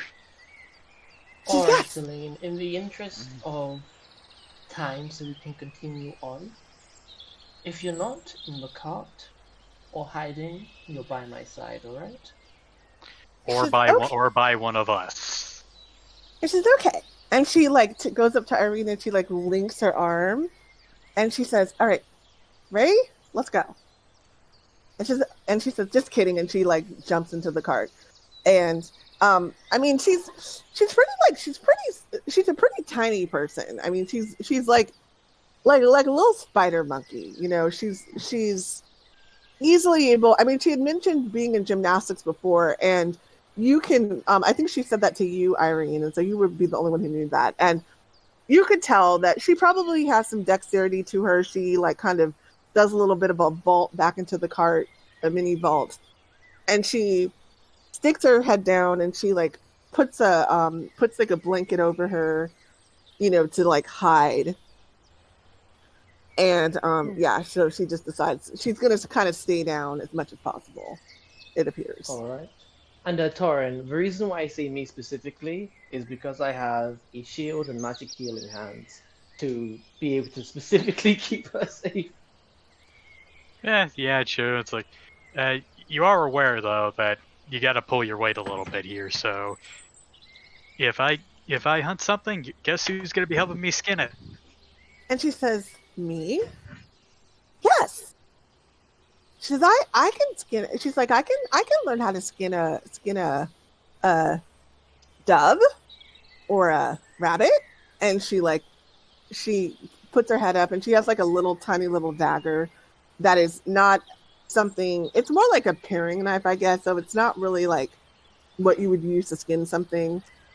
And she shows it to you and she says, and she again makes a little fencing fainting move. And then she puts it back and says, "I learn fast. Just show me how to do it." As Toren just laughs and he brings out one of his spare daggers and he pulls out the thing. It's like, yeah, no, sorry, lady, but you're gonna need to learn how to use one of these. Yeah, start with this. And Ramune hands over the bunny that Toren had given him. I said, if you kill that, I kill you. And I don't say that to Celine. I say that to Ramune. And she said, "No." And she says, "No, it's a nice." And she says, "No." And she kind of puts her hands up to kind of calm. And she looks at the bunny and she sticks her finger into the little cage and pokes its nose a little bit, like boops its nose, and says, I could never kill bunnies, right? But you just All said right. you would skin All right. a bunny. Celine, that's your new job when you're not helping somebody. You're keeping an eye on that bunny. And she kind of like reaches in and pets it. Doesn't take it out, but kind of opens up like the top of the cage and pets the bunny. And then she closes it. And she seems pretty happy with being in the cart with the bunny now.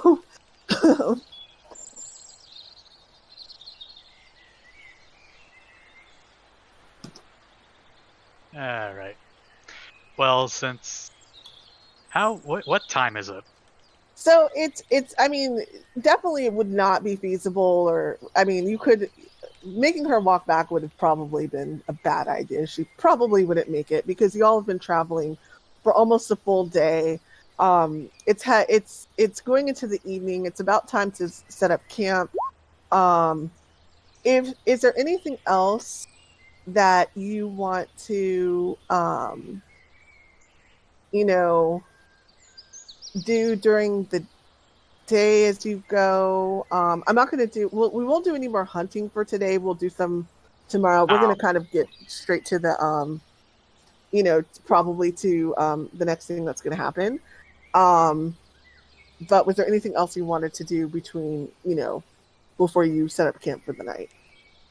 Okay, let's address the giant angry boar in the room. What do we do with this guy? Let him go. I mean, you don't have to set up camp, like, right here. Yeah, we can just leave. It's not like we can talk to him anyway. What if it follows us? And if it does, we will defend ourselves again. In a peaceful manner. If this guy comes after us again, I'm making beef jerky out of him. Him or her. If that's the way that you choose to live, then that may also be the way you choose to die. Like, I'm a woodsman through and through. It's how I've lived, and it's how I will die. Fair enough. If this guy tries to kill me, I let him go the first time. If he comes at me again, he becomes dinner. That's the rule I have. Turns over to Sai. Sai, you said before you might be able to locate plants and animals. Do you think you would be able to do such a thing? Now. Maybe. What do you want me to find? Well, is it specific? Can you only locate one type of creature at a time, or can you locate multiple? I think it's only one thing at a time. I'd say, given the need is pressing, would you be able to see if there's any more of these boars in the area? Yeah, I will cast Locate Animals, and I will whisper the name of the description of this giant boar just out to the voice of nature, and see if there's any within 5 miles. Okay. Are there any within 5 miles? Let me roll for that. Okay. There are. You can learn the direction of the direction of the closest creature. Okay. And one at a time, right? Yeah, just the closest one, direction and distance of the closest creature. Got it. So, you do sense that there is one that is probably about maybe half mile away. It is south, however, and you are going north, and so It is not in the direction that you're going. Generally, though, probably likely that they're around. That's the closest one, so that shows you that they exist in the area. That's not the only one. This is not another lily. Right. All right. So we can like ostensibly leave him to wake up on his own and go back to the herd. Yep. Mm-hmm. Okay, so it sounds like we should leave him to his own devices and just move on and make camp a safe distance away. All right, fine. But if we see another one of these things, I'm making. It's like we're having pork chops for dinner. Ramune's going to clasp his hands together, and then after about a minute, he stops. Just clapping. I'll ping you, DM, what he just did. Okay. Okay. Are you like trying to curse Toren to make sure he can't kill any more boars? You don't know. Okay. All right. We will leave. Okay, got it. All right. Anything else y'all want to do before you take off? Like I said, Celane's in the cart. She's kind of playing with the rabbit, booping its nose, petting it through the little openings in the cage. And pretty happily sitting there that you guys have not made her walk back to Ardenborn alone. Not yet. I'm just gonna start skulking around in the darkness, making sure there are no bandits or any more other giant nasties. Giant spiders, giant snakes. So I do want to do one quick thing. So we'll go actually with that. If you're going to be kind of looking around for animals like that, like just kind of making sure there's no like other things that might kill us while we're sleeping. Okay, got it. Okay, got it. I know how I'm going to handle that. But that's going to give you advantage to avoiding those things. Irene, please roll perception real quick.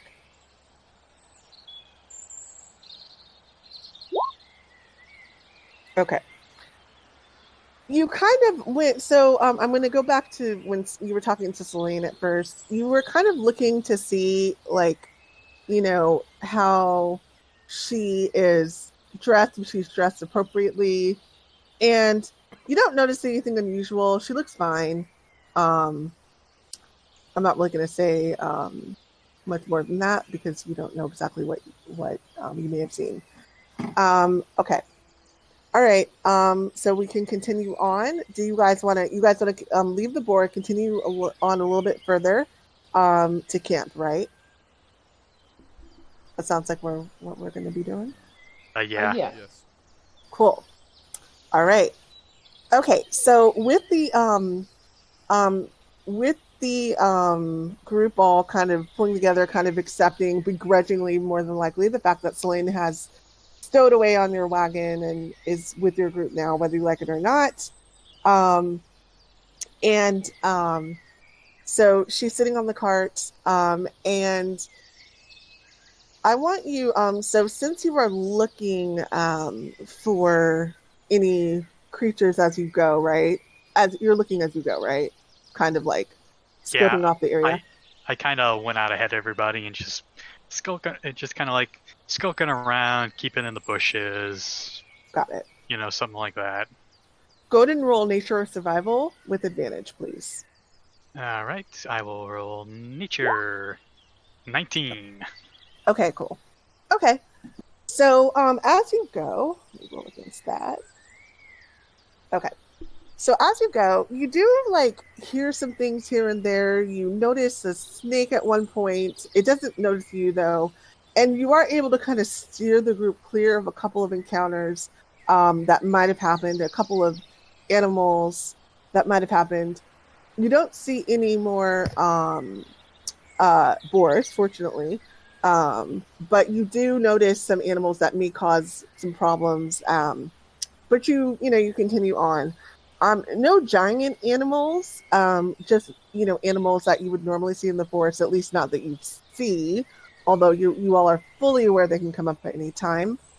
All right, I kind of pick off any snakes that I know were definitely poisonous and kind of nothing else.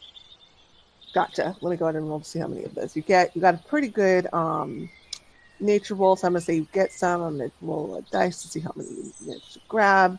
Oh, okay. You managed to get. I rolled a d4. You got 4 snakes. You managed to. You're killing these, right? Yeah, but I'm just like I'm not damaging their heads because I have an idea. I want to see if I can milk the venom out of them. Got it. Okay. Okay. So you take. Okay. So you take a few snakes or 4 snakes, and and as you go. So okay. So we're gonna go ahead and then fast track to the village. I'm not gonna pull out every single night. I don't really like doing that. That gets a little bit tedious. So we're gonna go ahead and fast track to the village. Now, before we get there though, I'm going to say that you all travel without any other any other major things happening. Would anybody like to do anything on any one day? Remember, this is gonna take 3 days. Would anybody like to do anything within these 3 days? Do we know that Toren just milked snakes for venom? I mean, I would say that you know that he, you're doing it in front of the group, right?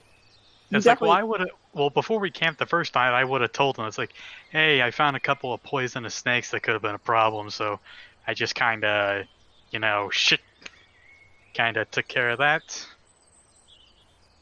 And it's like, I will milk the snakes. Okay. So you're going to be harvesting venom from those snakes. We'll do that in a second. Does anybody have, want to respond to that or want to do something else? I want to do an insight check against Toren. Okay, what are you inciting him for? I am very suspicious he's going to try to kill us. What would you be suspicious that he's trying to kill you? Because his eagerness for this person who stowed away on the cart, and he's like, oh yeah, it's totally good. It's all cool. Yeah, chill. Just don't worry about it. It's okay. And now he's milking venomous snakes for the venom, and I'm like, what the fuck did I miss?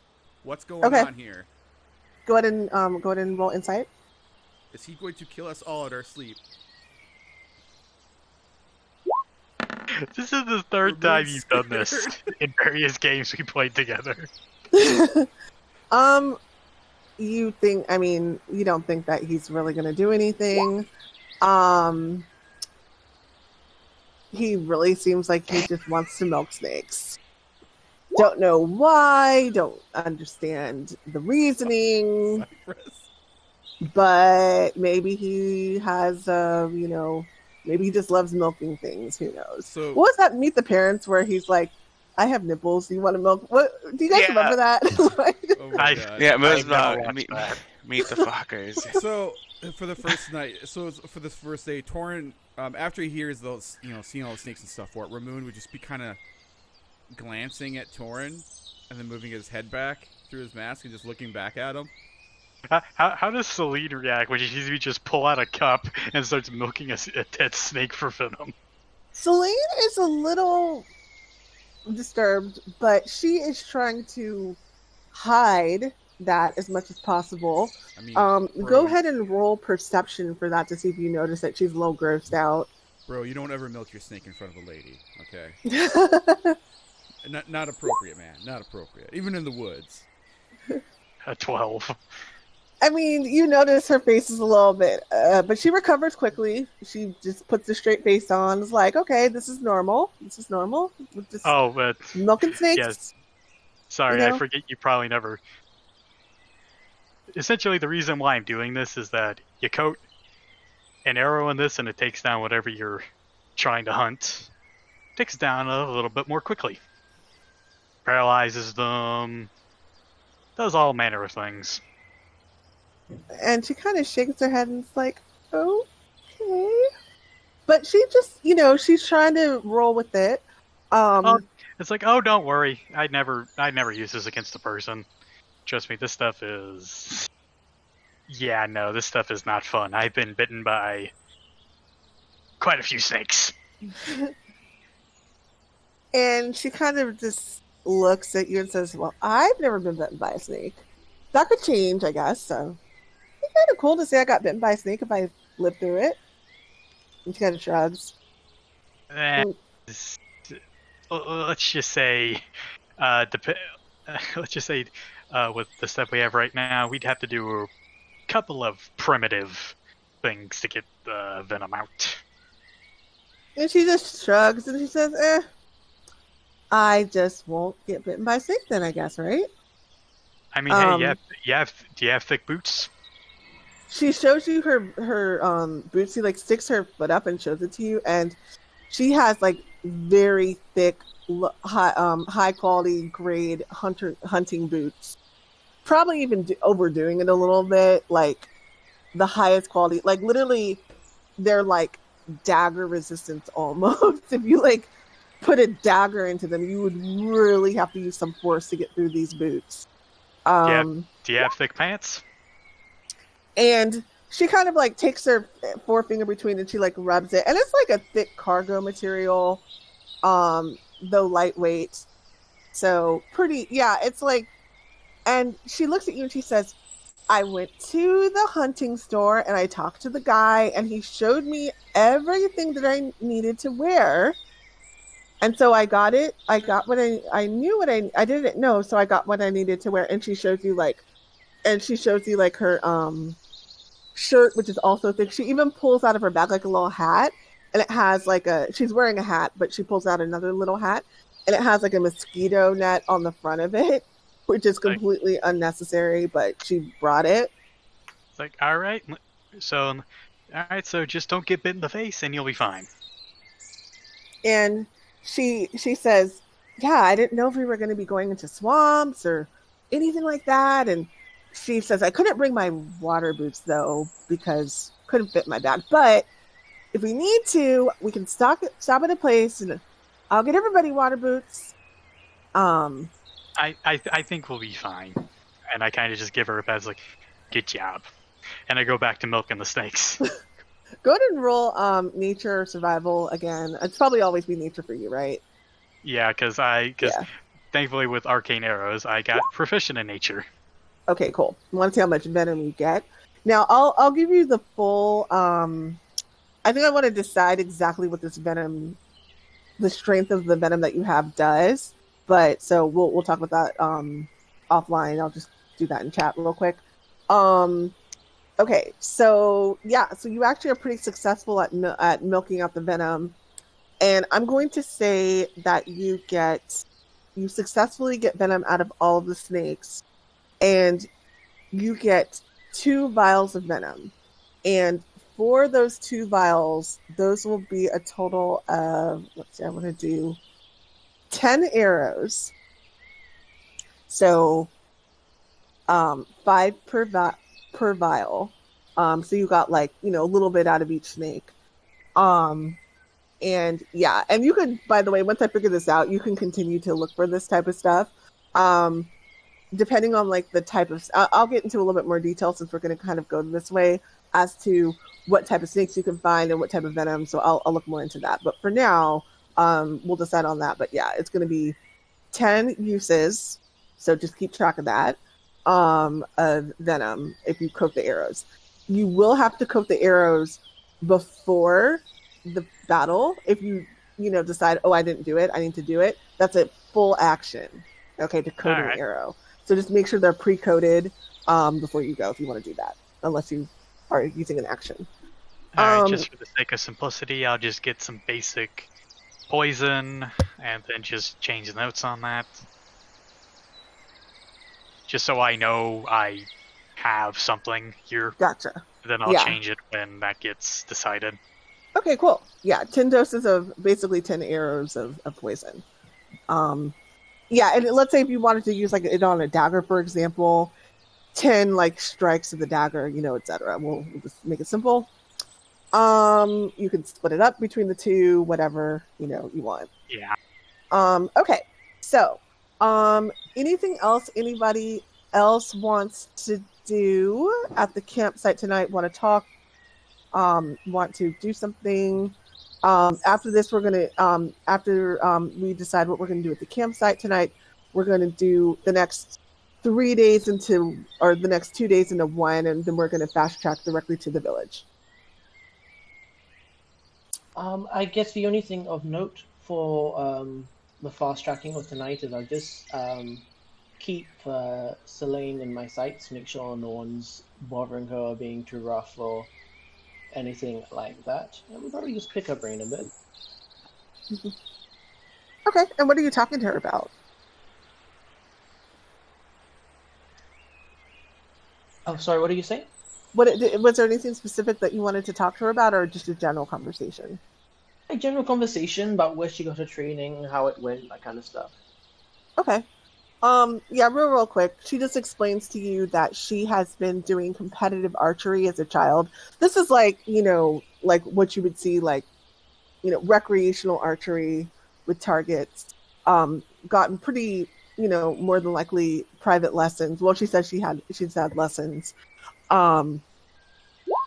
She does know how to shoot an arrow and hit a target. She also said that she did quite a bit of fencing. Again, kind of emphasizing that she knows how to use a sword, but never has used any of these things in battle. So she's worried that if things get a little bit, rough per se, then she might struggle, but she's going to do her best because, she's used to doing it in like a non-dangerous situation, basically. She also mentions that she is really good at climbing and hiding because she played a lot of, and she just mentions the name of this game that they played where they would hide in the woods and where they would climb up on things, and she always won, and gets into some detail about that. And she tells you a little bit about her family. She's a daughter of a shipping family. They have, they're one of the founding families of Harkenstow, and yeah, that's it. She's pretty apologetic about sneaking on the cart as well. She feels a little bad, but she was like, I had to, kind of attitude. Yeah, Okay. had to, must. Okay, so we will. Anything else anybody wants to do tonight? If not, we will go to the next day.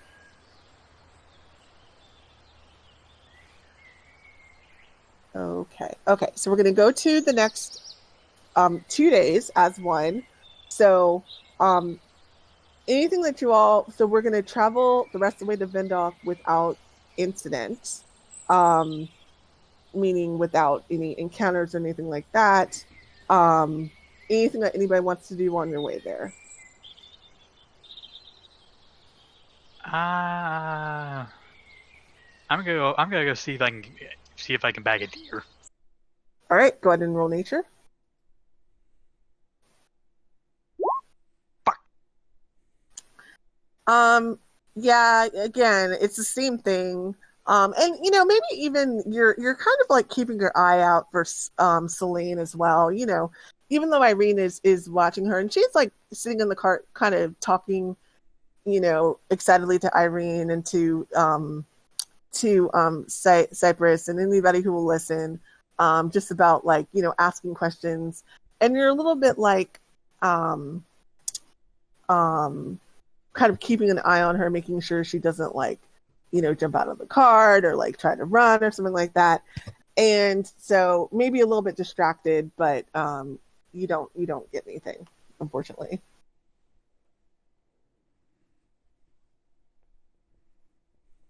All right. He kind of just sighs disappointedly and walks beside the cart. Okay. Yeah, unfortunately, nothing today. But you did get the snakes, so there is that.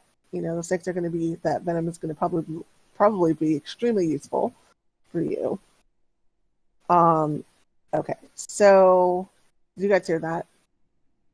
Mm-hmm. Okay. I actually didn't want you to hear that. I meant to put it on mute. That's okay that you heard it, but I meant to put it on mute while I tested it. Okay. All right.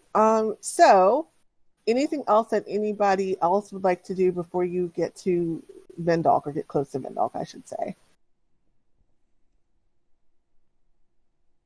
Okay. Not that I can think of. Okay. Irene for Ramune. Okay. All right. So we will then fast track. So you guys have been traveling for a couple of days. You know, you haven't seen, again, sounding like a broken record, any other travelers.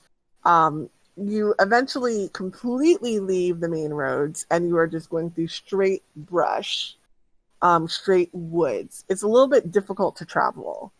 Following the compass, you know, and as you're going, Celine actually even notices a poisonous snake, and she manages to reach up with a little like a stick per se, or not a dagger but a stick, and she like hits it out of the way as it kind of like hangs down the tree. She gets it in time, displaying a bit of like perception and dex that she seems to naturally have. And so as you all head closer to the place where this is supposed to be, the woods, like I start getting thicker and thicker, but then suddenly they kind of start to open up a little bit, and clearly it seems maybe like some trees have been cleared a bit. So it's a little bit less thick as you go. You eventually come to a very like crude looking road that is it's a dirt path. And this is something that Simic would have described to you to look out for as a path that is created by the Vindalk barbarians. You continue on your way up the path towards where their village is supposed to be. And as you go, you hear, like some sounds in the background. You hear some talking, not in words that you can understand. You just hear some voices in the distance. And you come to a clearing. You see carved trees, not exactly like totem poles, but carvings in the trees. So carvings of animals, carvings of a hunter with a spear, and things like that. You see some interesting looking symbols that you don't recognize, maybe their language perhaps, carved in some of the trees as you go. And it's pretty deliberate. The trees, they're kind of trees that are lined up and there's a path that's cleared. And as you get closer, you see a wall, and it's made of wood. And so it's like trees, like a wooden fence, like a tall wooden fence, like a fortress would be surrounded, kind of like by a kind of like a crude wooden type of thing. But it has like a big open door, or opening, I should say, that you can just walk into. And you see a couple of people standing there, both carrying spears. And these are probably the guards. It's a man and a woman. And they're kind of just like looking out. They have, as you get closer, they're wearing, like what you would probably expect them to wear, animal hides. They have on some boots that are made from, probably like some tougher hides. They're wearing some necklaces out of some type of animal teeth. And they're just kind of hanging out, kind of looking around. They haven't seen you yet, but they are sitting there. What would you like to do as you approach? Who should go up to introduce themselves? Celine's hand shoots up immediately. I'll take the lead on this, I suppose. Yeah, I think Irene is the most diplomatic out of us. And so she just kind of sinks down and says, "Can I go?" On the next one. Okay. Because I don't know if Irene's gonna have to end up wrestling one of those guys. Hope not if I can help it. No, but yes, let's. Even though they have a record of being hospitable, as this is a unpredictable situation, I'll go ahead. Okay. Okay. So, how do you want to approach them? So I'd be approaching with the hammer on my back, but like stowed, like not like swinging my hands. Mm-hmm. Shield loosely at the side. I'd probably have the cart in eyesight, like but the group not right up in there, and just casual, comfortable, confident body language as I stroll up to them. A light smile on my face. Okay. Okay, so Toren's going to stand in a tree or go into a tree. Okay, got it. Hide in a tree. Is there anything else now they haven't seen you guys yet, so is there anything else that anyone would like to do, kind of maybe hide, maybe hold an action before she, goes right up to them? Yeah. The cart is... Oh, go ahead. Sorry. Actually, oh no, go ahead. Oh, you go ahead, man. As Irene walks up to we've had a long rest since then. It's been 3 days or whatever, yeah, right? definitely. It's been a few Okay, days. before Irene walks up to the guards, I'm going to cast Enhance Ability on her. Okay. Oh, actually, that's not what I meant to do. I meant to display it. And cast Eagle Splendor for advantage on charisma checks. Okay. Got it. And Ramune's going to go ahead and he's going to attempt to hide. And then I'll hide with them. Okay. Everybody who's hiding, including you, Toren, please roll stealth.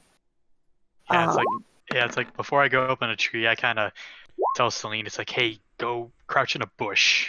She's also going to hide. If the DM allows it, I'd like to form myself into a puddle that's meshed with the ground and kind of blends in with the greenery. Okay, go ahead and roll.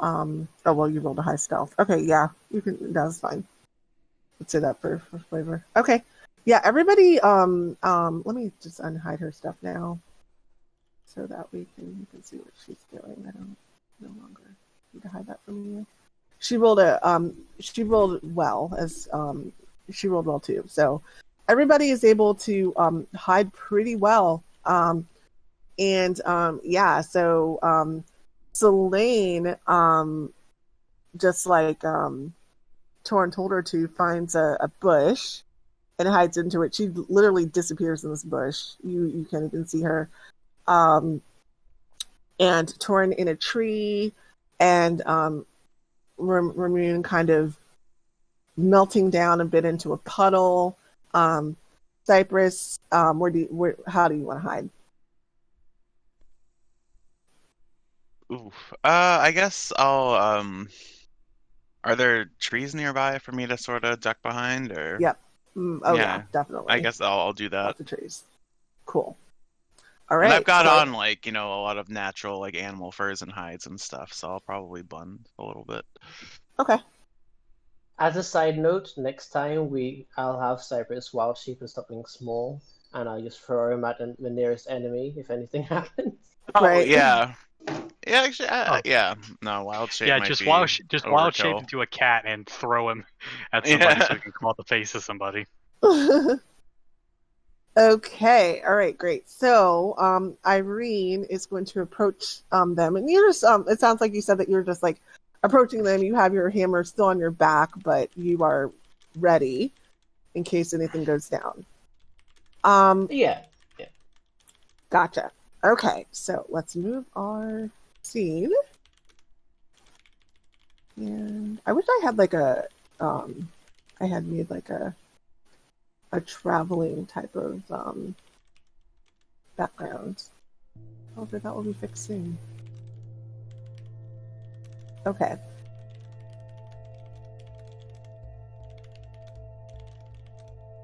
I don't wanna...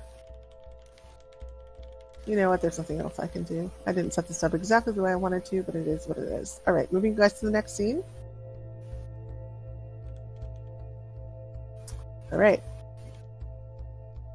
You approach the village, and like I said, there's a big opening there. Despite what this map looks like, there's actually, like I said, a wooden barrier around there. And they look at you, and the man says something. It's not in any language that you can even begin to understand. And the woman looks at him and says something back. And then she looks at you, Irene, and she says very clearly in imperfect common, "Hello there, traveler. What brings you to Vendok?" Ah, welcome. I believe we have a common friend who has been concerned about the lack of activity coming from Vendok. So Dr. Simic has sent me and a few of my associates to make sure everything is okay here. And this is the person that you're talking to. That's my turn. And she says, "Dr. Simic, worried about our trade?" Yes, or rather, the lack of trade pointed to potentially something worse going on. And she says, "I see." And she says something to the guy. Again, you don't understand what she's saying. And she looks back and she says, "He does not speak common, if you'll excuse me." And Understandable. And as you say this, he kind of, his face appears to be neutral. She, however, looks maybe troubled, but there's something there. You're not sure what it is. I'm not going to make you roll for this because you're never going to be able to tell what she's doing. But you see something flash across her face. Just for a second. She says, "Well, I suppose you would like to speak to the elders then." If you'd oblige us, that would be lovely. She says, "Us?" Yes, my associates are still scouting out the forest to make sure there's nothing particularly troublesome or dangerous nearby. Standard procedure. And she shakes her head with understanding, seeming like she kind of agrees with your logic there. And she says, "Okay." Again, says something to the guy, looks back at you, he nods, and he disappears into the village. Probably, whatever he's doing, probably talking to someone. And she says, "All right. I will show you to the quarters." Okay. Just turn around to the general forest and say, "If the perimeter is clear, everyone can come ahead and join us inside." Like nice and loudly, but everyone should be able to hear it. I kind of want Toren to fall out of a tree fighting a giant snake for some reason. Go ahead and roll. Let's see if you said after finding a snake. No, fighting like a giant snake. He got like wrapped up with a snake when he climbed up the tree and just falls out with a thing wrapped around him. You know what? Yeah, let's do that. I like that. Let's say that when you were in the tree, you found a snake. As punishment for Toren's low stealth roll there. Right. You found it like you had already given it a few like stabs, so it's almost dead. And you go flying out the tree. And go ahead and do an attack roll. I just want to see how badly you kill this thing, because it's gonna. Okay, so you stab at it and you miss it, and then you stab at it again and you manage to get it in the head the second time with the 14. And she kind of looks like, okay, that was weird. Yeah, it's like you just sees me fall out of a tree with this giant snake on me. And she's just like, go ahead. I was just like, sorry about that. Didn't see the snake when I climbed up the tree. Kind of got the jump on me. And she just gives you like a weird look, but like, okay, whatever. Selene like just pops out of her little bush and is like, hi, and just she's a little bit weirded out by that too. Let's see. Ramune, so you were a little puddle, so you just, I guess, come up. And Cypress was behind a tree. She kind of seems to think it's a little bit weird that where you all kind of came out of kind of strange hiding places, but she just takes it, I guess. Doesn't say anything else. And she kind of motions you to bring the cart up. And she looks at all of you and says, interesting group for investigations, especially her, but looking at Selene, but I guess you're probably good at your jobs, no? Yes, forgive the eccentricities of our group. We're quite excited to be introduced to the renowned village of Vidalk. We've heard such gleaming commendations about it. And she kind of looks with pride and says, well, why thank you.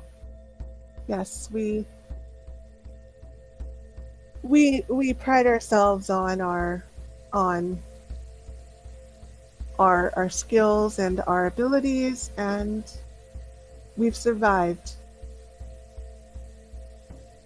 And she kind of motions for you all to follow her. So since you all have a cart with like a horse, she suggests that you I don't have a stable on here, so the storage would be stables, stable areas as well. So she suggests that you all, like maybe just put your horses there, that someone will take care of them. And she kind of leads you all to this kind of this hut. You see the guy that you saw earlier, he comes out and again says something to her that you do not understand. She leads you all into what appears to be like a very wide open room. And I'm going to put the people that you see in the middle here. Just load the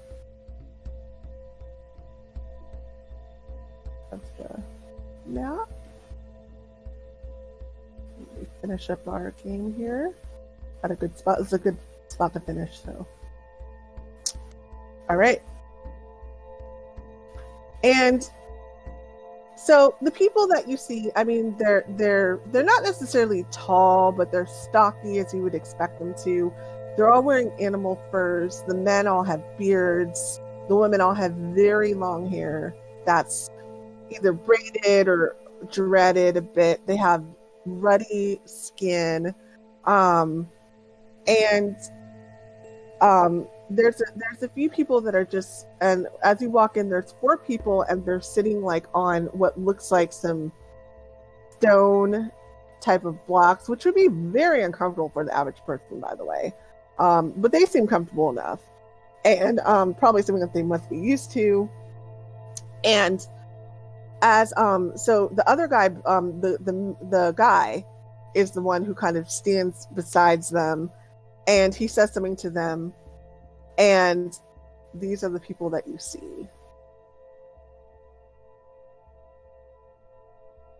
There's a woman with kind of like auburn hair and it's braided, and she stands up and she has a scar on her face. She has, again, animal furs, kind of like scarred arms. She's been in quite a few fights, probably, or not fights, but probably like hunting trips, maybe fights, you never know, but some definitely some hunting. She's a little, rough. She's definitely been in the woods for a while, and they all look like that. She says something again in this language, and then she looks at all of you and she says, "Welcome." And her voice is surprisingly low for which you would normally expect of, a normal feminine sounding voice. And she says, "Welcome to Vendok." At that, the woman who had led you in leaves and the guy stays. And she says, "Let me not do that. Put her back out where she was." Presumably probably to, keep her guard up, to have someone guarding the entrance. And she says, "So, tell me, why did Dr. Simic send you?"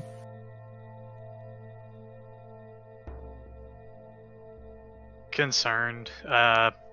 There's been a lot of strange happenstance happening around everywhere, really. Animals mutating, becoming far more aggressive, far more intelligent, far more dangerous, stuff like that. Stuff out of legends and tales happening.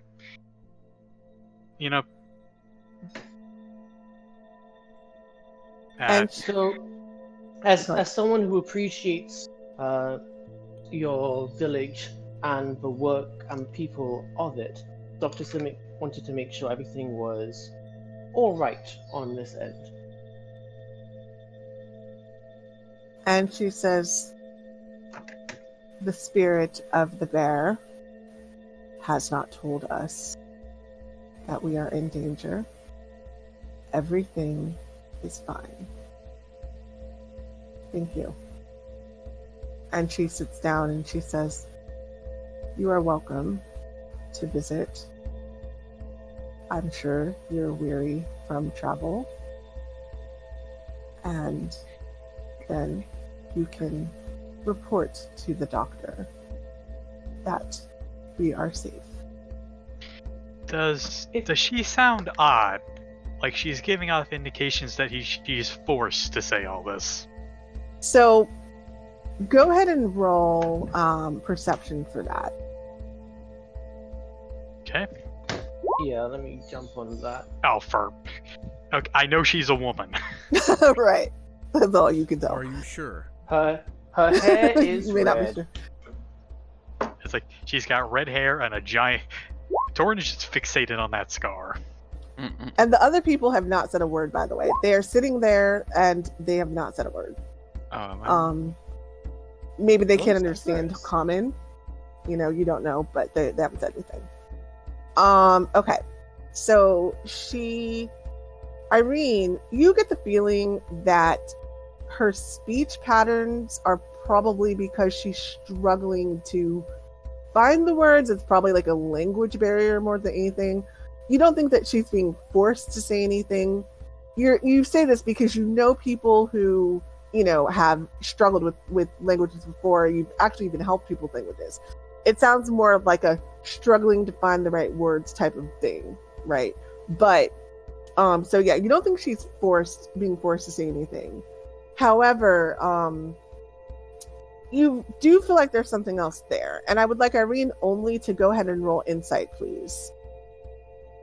And you know what, you guys, I just said Irene. I meant Cypress. For some reason, you got the highest perception roll. Sorry. That was all for Cypress. Because I made the stupid DM mistake, I will take the Cypress, go ahead and roll insight, please. You're the one who noticed this. And I'm going to add to this, the reasoning why you notice this is because being out around wild tribes, you are kind of aware of how they tend to speak. Okay. Because I made the mistake, we'll go with Irene's insight. So, Okay. you notice there's something deeper there. You think there's something deeper there. And you don't feel like she's being 100% with you. No idea why. She doesn't want to talk, but she definitely gives this tone of, that's it. Like, I don't want to discuss this further. She sits down after saying this and says, feel free to explore the village while you're here. We are very welcoming to visitors. Thank you. If I could bother you with one last question, because many people value and admire the craft that comes out of Vildak. Is there any particular reason that your trade has stopped? And she looks at you, gives you a long look before answering this question. Pauses for maybe about 15 to 20 seconds and says, it's dangerous on the road. We shall not go to Ardenborn until it's safe. Are there bandits harassing your caravans? And she says, no. Spirits? I am quite busy. Please enjoy the village while you are here. I must get back to my work. I appreciate the concern, but there's nothing to be concerned about.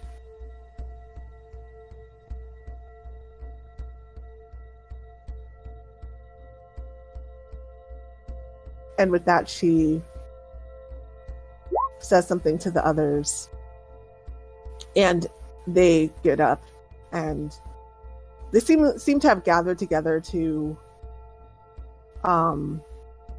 hear what you had to say. And she says, she kind of bows her head and says, may the spirit of the bear be with you always. And with you. Thank you for the audience and the hospitality, of course. Say it again. And may the spirit be with you as well.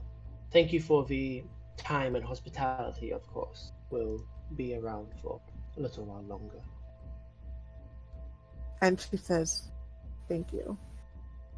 And she says something to the male guard, or the person who was guarding the entrance, who kind of gently, not rudely at all, nobody's being rude here, just firm, kind of like gently, like kind of ushers you out. And he kind of puts his hand up like in a wait, kind of trying to communicate with you through hand signals, like wait a second. He goes back and he gets M. Sorry, she hasn't said her name yet. Her name is M, so now you know. He gets the woman, and she comes back, and he kind of nods his head, and he says, something to her, and he goes to the front. Okay, we're going to do one last thing. We'll take 2 minutes, if that, and then we'll be done for the day. So, when M comes back, she looks at the group and she says, can you guys come with me real quick, please? I need to talk to you. Of course. She says in like a hushed tone. She brings you over here, where my thing is moving, behind one of the buildings, and she says, what did she tell you? She said that nothing was going on, and that she said it wasn't safe to leave. Something Yes, it going was on a bit- here. And she Yeah. says, there is indeed. And she says, I was wondering what she would say. And she says, I don't quite know. Probably shouldn't talk about this here. Would you like to... Go ahead. As a K, can you speak any other languages besides Common? And she says, yes, I can. As like, do you know Elvish? Oh, sorry, any other language? Sorry, I didn't quite understand what she said. She says, Yeah. no, sorry, I didn't quite know what you were saying. She says, Oh, no, only I speak Common and the language of the Vendok. I'm sorry. oh. I was gonna say, well, the only reason I said that is if you knew another language, you could tell one of us, and then we could relay it to everyone else. And Or perhaps we should go on a joint hunting trip to get some air. And she says, I actually was about to go on my hunt. And she said, oh, I'm sorry. I'm M, Queen of the Hunt. And she puts her hand out kind of awkwardly, but seemingly to be imitating what she's seen, like, people do before from villages and stuff like that. And she says, pleased to meet all of you. And it's like I take her hand. It's like, well, pleasure to meet a fellow huntsman, or huntswoman in this case. And she says, huntsman is fine. I will. And she says, and the person that you met is Jeff. He is the second in command. We were just preparing to go out on our hunt, and I think he's already left. So we'll go out on our own trip, and we can talk more. I have a lot of important things. I am relieved that you have come. And we will stop it there. All right. So we'll pick up there on next week in Foundry if it's turned into a disaster. I think I'm going to be ready though, so I think we're good. Tomorrow we will have our session, like I said. Can't make it tomorrow. I'm actually happy to show you any night, but the best night for me would be on Thursday with my other group, so just let me know, other than tomorrow at 6. So yeah, so think y'all got somewhere I need to go.